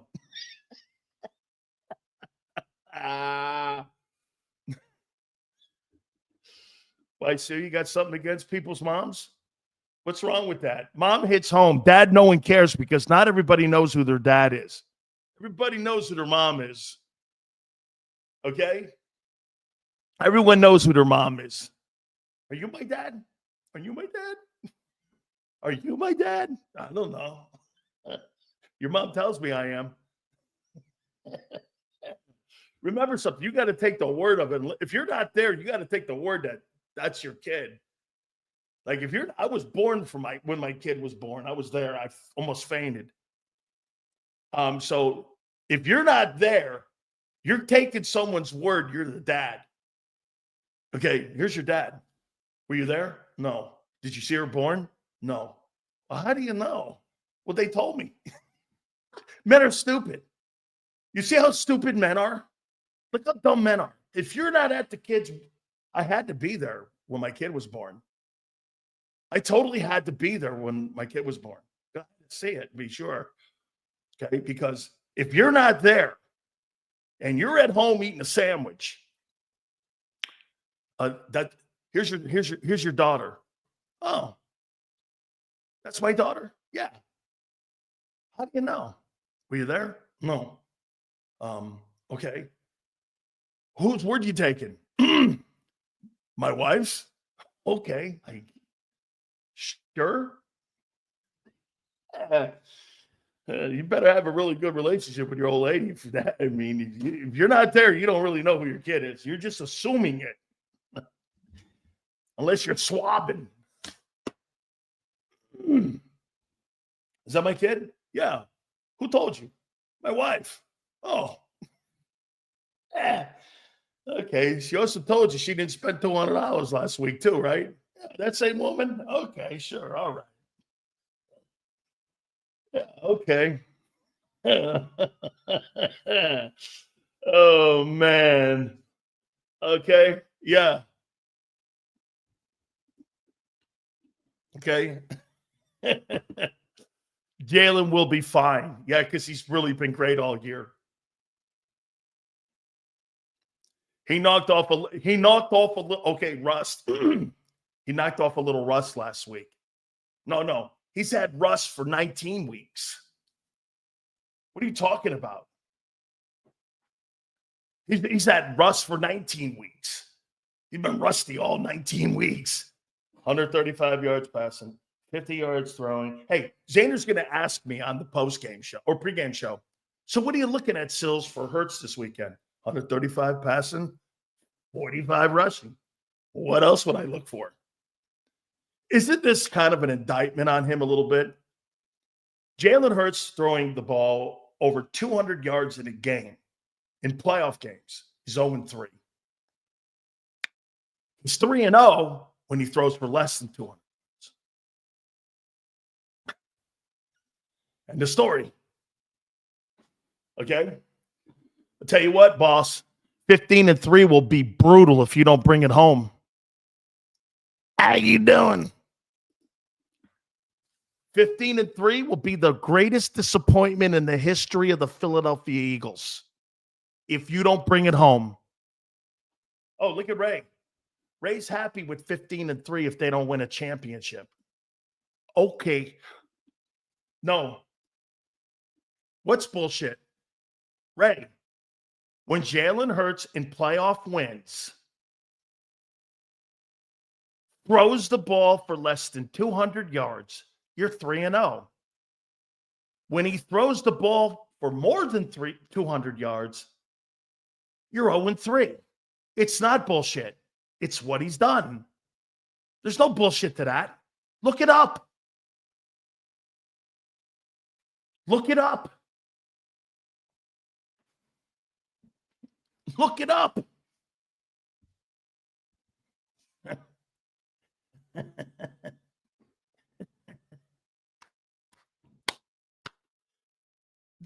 Yeah, that's elite. Elite.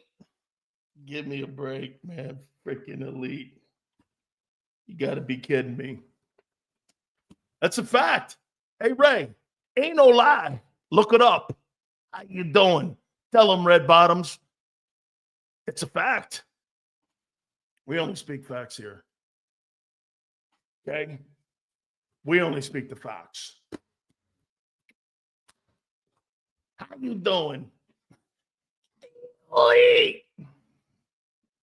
Less than 200 yards. So if he throws, remember, I agree with this though. I'll tell you right now, here on a Thursday. Here's what I think Jalen does on Sunday. 14-21, 145 yards passing, 55 rushing. No more, no less. Barkley goes for about 165. Could be north of that. AJ will be about 110. You do that, you're going to win that game. If Jalen throws for 290 yards, you're going to lose the game because that means you got away from the run attack. Jalen's not the centerpiece. Barkley's the centerpiece. And again, that'll mean you're 16-3. There's nothing wrong with this. Rushing yards play a part, Sills. If Hurts throws for 200, he's going to rush for less. Jalen ain't like Lamar. He runs when he's forced, not because he's elusive. This is what he averages in his wins. He averages actually 135 yards, and he averages about 40 some odd yards rushing. This is what he's done in his playoff wins. Dude, why don't you like the truth? Nobody, hey, Mr. International, 145. He's not throwing for 3 touchdowns with 145 yards passing. That's not happening. Barkley is going to be the centerpiece to this whole thing here. Okay? It's going to be Barkley. That will be the centerpiece. The stat is when he throws for more than 250 yards, he's 0-3. 3-0 when they don't tubby. They win. What? I don't know what the fuck. That's not the stat. Not true. Jalen just designed rushing plays like Lamar. That's not true either. Sills, Jalen the weak link? No. Here. Sills is Jalen the weak link. In the manner he's holding the offense back where the offensive weapons are used to maximize the ability. Yeah. I've told you before, that's what my number one bitch is about him. If we lose, fans will be at his door like they were with T.O., Terrell Owens. He might be in the driveway doing sit-ups as well. Yeah. And AJ will be reading a book. I like it. Okay? Hey, by the way, hey, wait a minute. Eagle fan, Jalen and I have something in common. I can't read, and he can't read defenses. Yeah, pretty true. That's right, Sue. Reading skills. Well, these things fly here. These guys don't get it, but that's all right. Reading skills? Yeah, Jalen has it too. He can't read a defense. We have a lot in common. We have a lot in common. Holy cow. We have a ton in common. I can't read supers, and Jalen can't read defenses. Woo! Whoa. Okay. Yeah, okay. Right. Okay. Hey, dog, do me a favor. Here's my cell phone number. 555-1212-1212. Tell your mom to pick her shoes up. She left them under my bed last night. All right. So, playoff games. Okay? Playoff games. Let me give you a little bit of my take. Okay?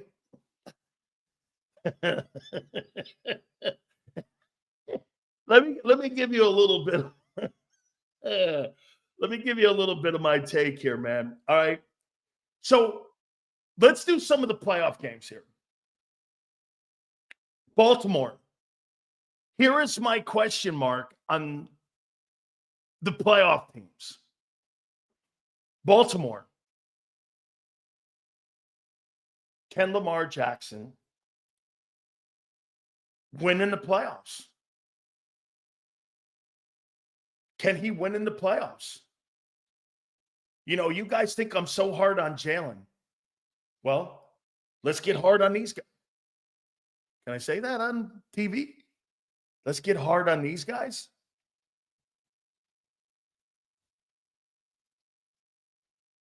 Let's get critical on these guys. I think that's a little better. No? Okay. Lamar's got to win, man. I'm sorry. I love the kid. I think the kid's a freaking amazing talent. He's got to win. Buffalo. Josh Allen.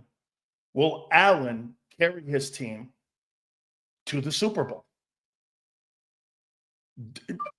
For him, by the way, hit the like button, guys. For him, like with Jalen, I'm out of this now. Dude, there's no bell curve. You're either going to win it or you're not going to win it. You're either going to be Dan Marino of the dual threat guys, or you're not going to be. You're going to win it. Josh Allen's got to win. He's got to win. Detroit. Do you think anybody can find a way to go into Ford Field and beat them up there? That's going to be a tough one, man. Going up to Detroit and beating them. Lamar has Derrick Henry now. That's going to make it hard for him not to lose with Derrick Henry. I mean, that dude, he was insane last week. What did he go for, 187? Lord's grace? He was freaking amazing. I love Derrick Henry, man. What a Hall of Fame talent. Can anybody go to Detroit and win? Bucks did it. They went up there and beat them. Can the Eagles went up there? What year was that they went up there? Was that 22 that they went up there and beat them? What was that, the opener? Did they beat them in the opener in 22 up there at Ford Field? Or was that 21? No, 21 they started, I think, in Atlanta. I think they went up there in 22 and beat them like 35-31, some shit like that, right? I think that was 22 that they opened up the season up there. I think Mitty had no catches or some shit. And yeah, I think it was 22 they went up there and they won. So they have gone up there and won before, right? 33-31. Thanks, Samuel. Houston. Does that defense continue to play? I'll tell you this. You guys were saying that CJ Stroud has taken a couple steps backwards. Well, their defense has picked it up. It's not a shocker with DeMeco Ryans as the head coach and their defense playing well. Boy, I really love what Houston's done since they got rid of Deshaun Watson. They hired. I think they've done a really nice job with that organization. I love DeMeco Ryans. What an underrated head football coach he is.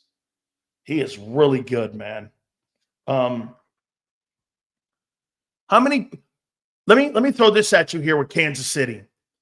Are you taking the field or Kansas City to three-peat? Who's betting against Kansas City and Mahomes and Andy Reid? Who's betting against them?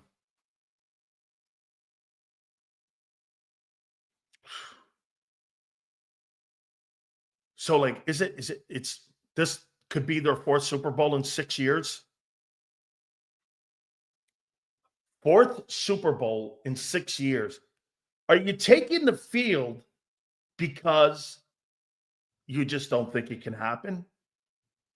I think I'm with you. I can't believe it. I don't believe they're going to do it.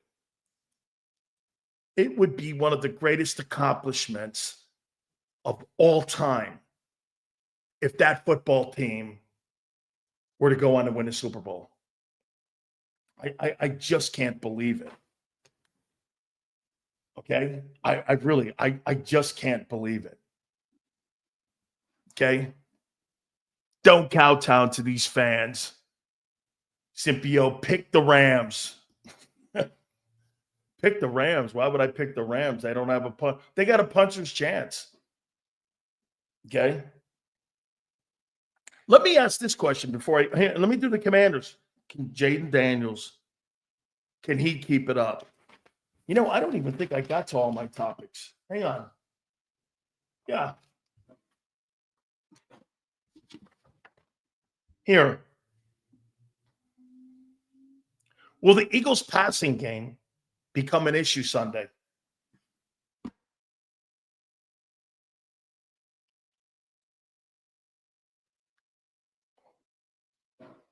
Will it become an issue Sunday?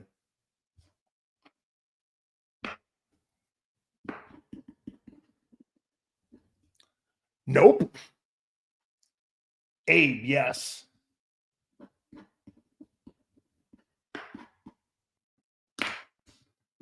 No, because it never was. Hurts will win a Super Bowl when he learns how to untie a knot. Never. Man, he is too busy eating crawfish, listening to jazz, and down.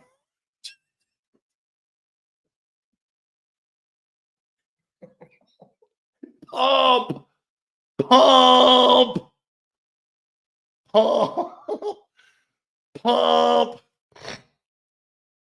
Oh, my God. Will the passing game no, I don't think it's going to become an issue this weekend either. I do love it. Pump sees the same thing I do. He sees a wishbone quarterback who can kind of throw a little bit. I'm with you, man. I'm with you, Pump. Hey, Pump, I'm with you too, dude. I don't think they can do it. I just don't. I just don't. Pump's not obsessed. Pump knows what's up. He's the killer. He's the killer. Hey, Pump, killer and the dope dealer. Right? The gangster, the killer, and the dope dealer. Nobody would know. There's too many white dudes in here. You guys won't know what I'm talking about. Yeah. Hey, there's too many white dudes in here. You have no idea what I'm talking about.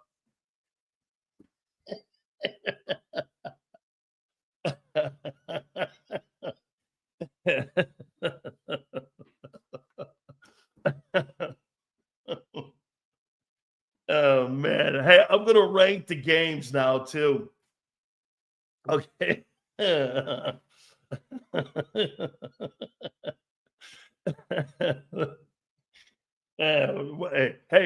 you can see it, right, Twiz? What's he talking about? The gangster, the killer, and the dope dealer. What's he talking about?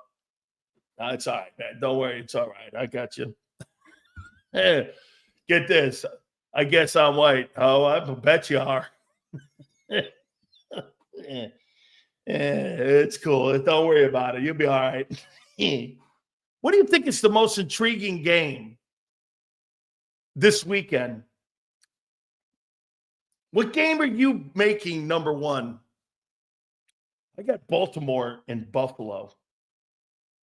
That is I believe that's the Sunday 6:30 CBS game.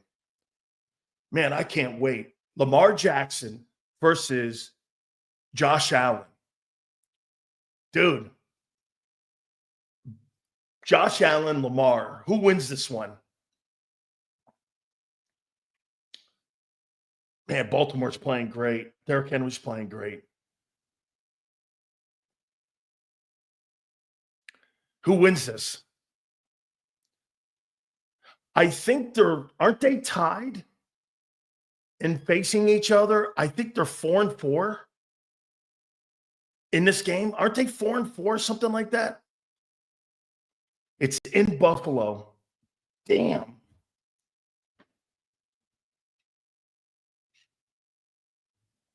Who wins this?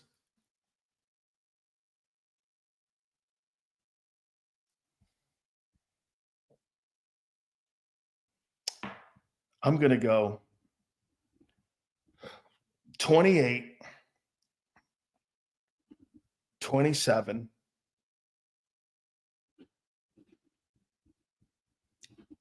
Ravens because of Derrick Henry and their ability to run the ball. They're number one in rushing.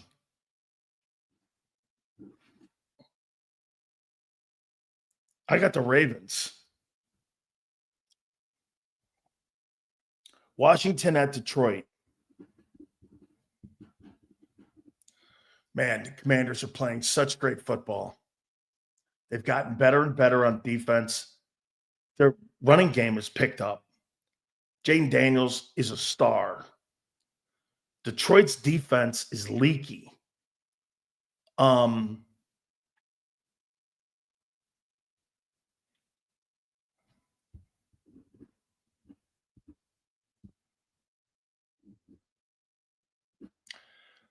Somewhere 31-21, Detroit. I think they pull away late.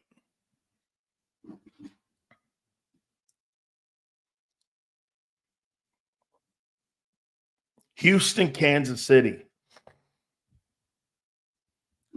Man, that Kansas City offense just doesn't look great to me.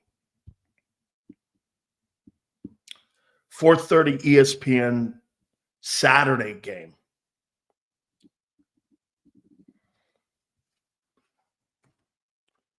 Kansas City wins this game.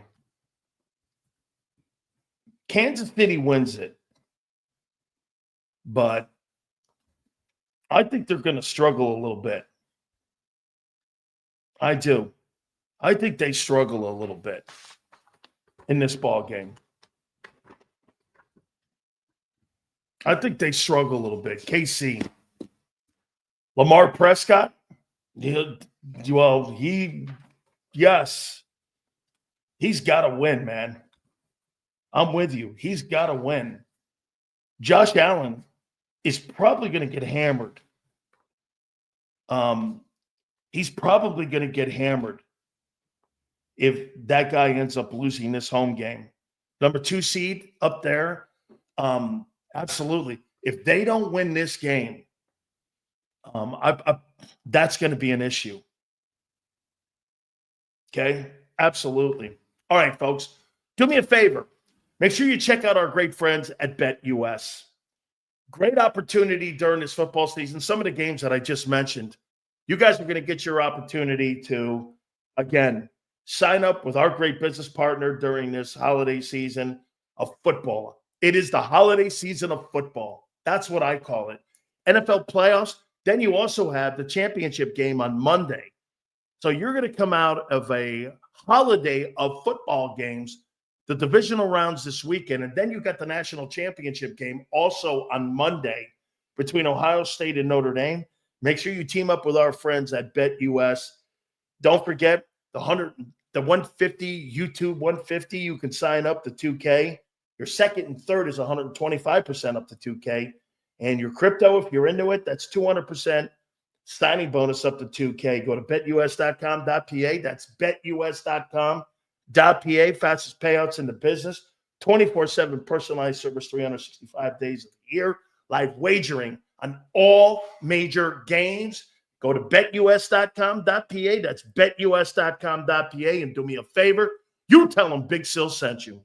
If you missed any of today's show on the JAKIB Media channel, listen to the podcast on your way home. Available on YouTube, Apple, and Spotify. Ignite your nights with free live entertainment daily, only at Live Casino and Hotel Philadelphia's Center Bar. 7 days a week, enjoy some of the region's top party bands, performers, and DJs as they take the stage in the heart of the casino action. Great cocktails, live music, and lively moments. It's all happening at Center Bar at Live Casino and Hotel Philadelphia. Visit livecasinophilly.com for more details and the complete list of upcoming events. Must be 21 or older. Gambling problem? Call 1-800-GAMBLER. The following is a real testimonial from the father of a young injured victim. I didn't think she was going to make it. Major Perry's daughter was the victim of a horrific accident caused by someone else's negligence. If you don't find the right counselor, law firm that you're looking for, you will get lost in the wilderness. Badly injured? Call the Fritz and Bianculli Law Firm at 215-458-2222 and find out why they say, "We got this." In our hometown, we all look out for each other. We step up to keep our communities going strong. And at Independence Blue Cross, we're here to keep you going strong as the #1 health insurer in the region. No IBX is always looking out for you.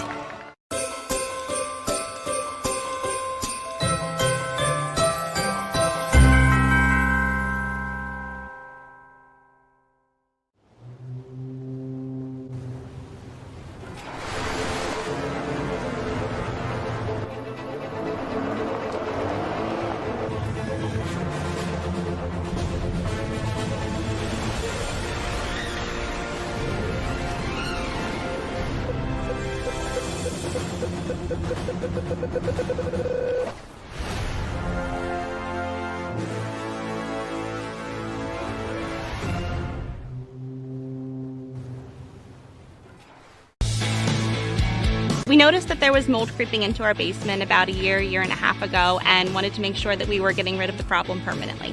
We actually reached out to several different contractors to get it resolved, and actually 2 of them recommended DryTech to us as a long-term solution. Other than the noise factor, we wouldn't even know that there was work being done on the basement level. It's really been a clean process for us. Score and save this football season on your car insurance. Before the next game, save up to 40% on your auto insurance policy. That's right, 40% savings. Call an audible this season and contact the Del Val Insurance Group. They're an advocate for you, not an insurance company. That means they'll get you the right coverage and save you up to 40%. Call managing partners Fran or Jim of Del Val Insurance, 215-354-0122, or score and save at dvigi.com. dvigi.com. EAGLES, Eagles.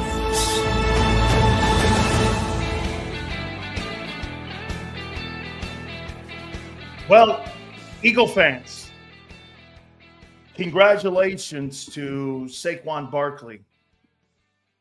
Saquon Barkley has won the Burt Bell MVP award.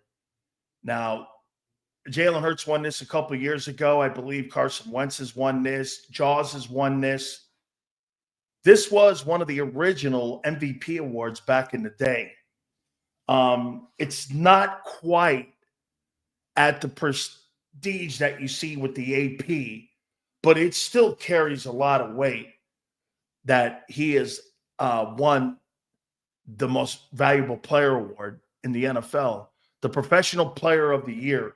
I didn't vote for Saquon. I voted for Josh Allen. And Maxwell just released it and said that congratulations to the Eagles running back, Saquon Barkley, for the Burt Bell Award for the Professional Football Player of the Year. So it's a pretty big award, man. My uncle won this award. I think my uncle won this award in 1963. Maybe some of you could check on that. I think Robustelli won it in 63, maybe 62. He's won that award. This award's been given out for a long time. So congratulations to Saquon. That's a really prestigious award that he's won. Really cool. I mean, kudos to him. Wow. That actually gets a retweet with me. Yeah, so, man, that's really awesome. Penn State guy wins this thing here. I wonder if he's the first Penn State guy to win that. I can't think there's another Penn. He might be the first Penn State player to win the Burt Bell Award. So, man, it's really kudos to him. He'll probably get the Offensive Player of the Year award. And he's not going to win the MVP, but he's probably going to win it.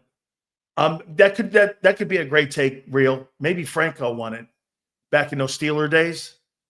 Maybe he did. Let me take a look at that.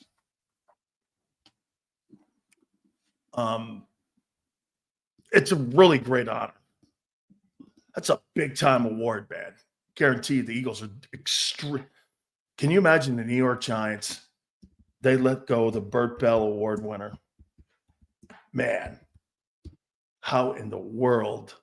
Here's the past winners. Let's go back. They've given the award out since 1959. Let's see here. Robustelli won it in 62. So Staubach, OJ, Stabler, Bradshaw, Jaworski won it in 80. Theismann won it in 82. Taylor won it in 86. Lawrence. Peyton won it in 85. Randall won it in 88. How many Eagles have won this award? So Barkley wins it this year. Hurts won it in 22. Wentz won it in 17. Vic won it in 2010. I didn't realize Vic won it. Randall won it in 90 and 88. He's a two-time winner. Very few two-time winners on this. Jaworski won it in 80. Retzlaff won it in 65, and Van Brockton won it in 60. Wow, he joins a really elite group of Eagle guys who have won that award. I didn't know Vic won that. I don't remember Vic had that great a year that he won the Burt Bell Award. Wow. In 2010, Vic, who did he beat out for that? Who did he beat out for that in 2010? Man, that's a great honor. Yeah, I didn't know Michael Vick had won that. Good for him. Wow. Vic had that great a year in 10? Hurts won it in 22. I know. I voted for him for that. 8 times Eagle players have won it. It's a big, hey, Twiz, that's a big-time award, man. No, McNabb never won that award. The quarterbacks have won it, like I said, or Norm Van Brocklin. He won it after Unitas did in 60, the championship year. Jaworski won it, second quarterback. Cunningham won it twice in 88 and 90. Cunningham won it 3 times. He won it in 98 with the Minnesota Vikings. He's got to be the only 3-time winner. Favre's won it. Favre's won it twice. Favre's won it twice. Young's won it twice. Montana has it once. Peyton Manning won it twice. 3 times. He's a 3-time winner too. Wow. Holy shit. Randall Cunningham won that award 3 times. That's insane. Like I said, that's a big-time award. Congratulations, man. Man. It's a big-time. That's a big-time award. Good stuff there, man. Kellen Moore, once again, I don't know how they're going to handle this, but he's got an interview on Friday at 3:30 that I know of with Dallas Cowboys. I don't know the other times with the Jags. I can find that out probably by tomorrow with the Saints and the Jags. I'll ask Mickey Loomis. But 3:30 tomorrow Eastern time, he's got an interview with the Cowboys. Then on Friday, I'm assuming it's either before or after. I don't know what the practice schedule is, but Kellen Moore's got another Zoom with Trent Baalke and with Shade Khan on Friday. And then the Benson and Mickey Loomis, Gail Benson and Mickey Loomis will meet with him. I'm assuming Zoom on Saturday with the Saints. This is as of now. Supposedly the Chicago Bears have also requested. I don't know if they have set that up yet, though. I don't know if they have set that up yet for him. I don't know yet, but I know Chicago wants to get an interview with him. They want to get an interview, according to the people up in Chicago. They'd like to have a conversation with him as well. So, man, I mean, Xander and I both at the beginning of the program or during our segment there, look, man, I don't have a problem with these guys interviewing.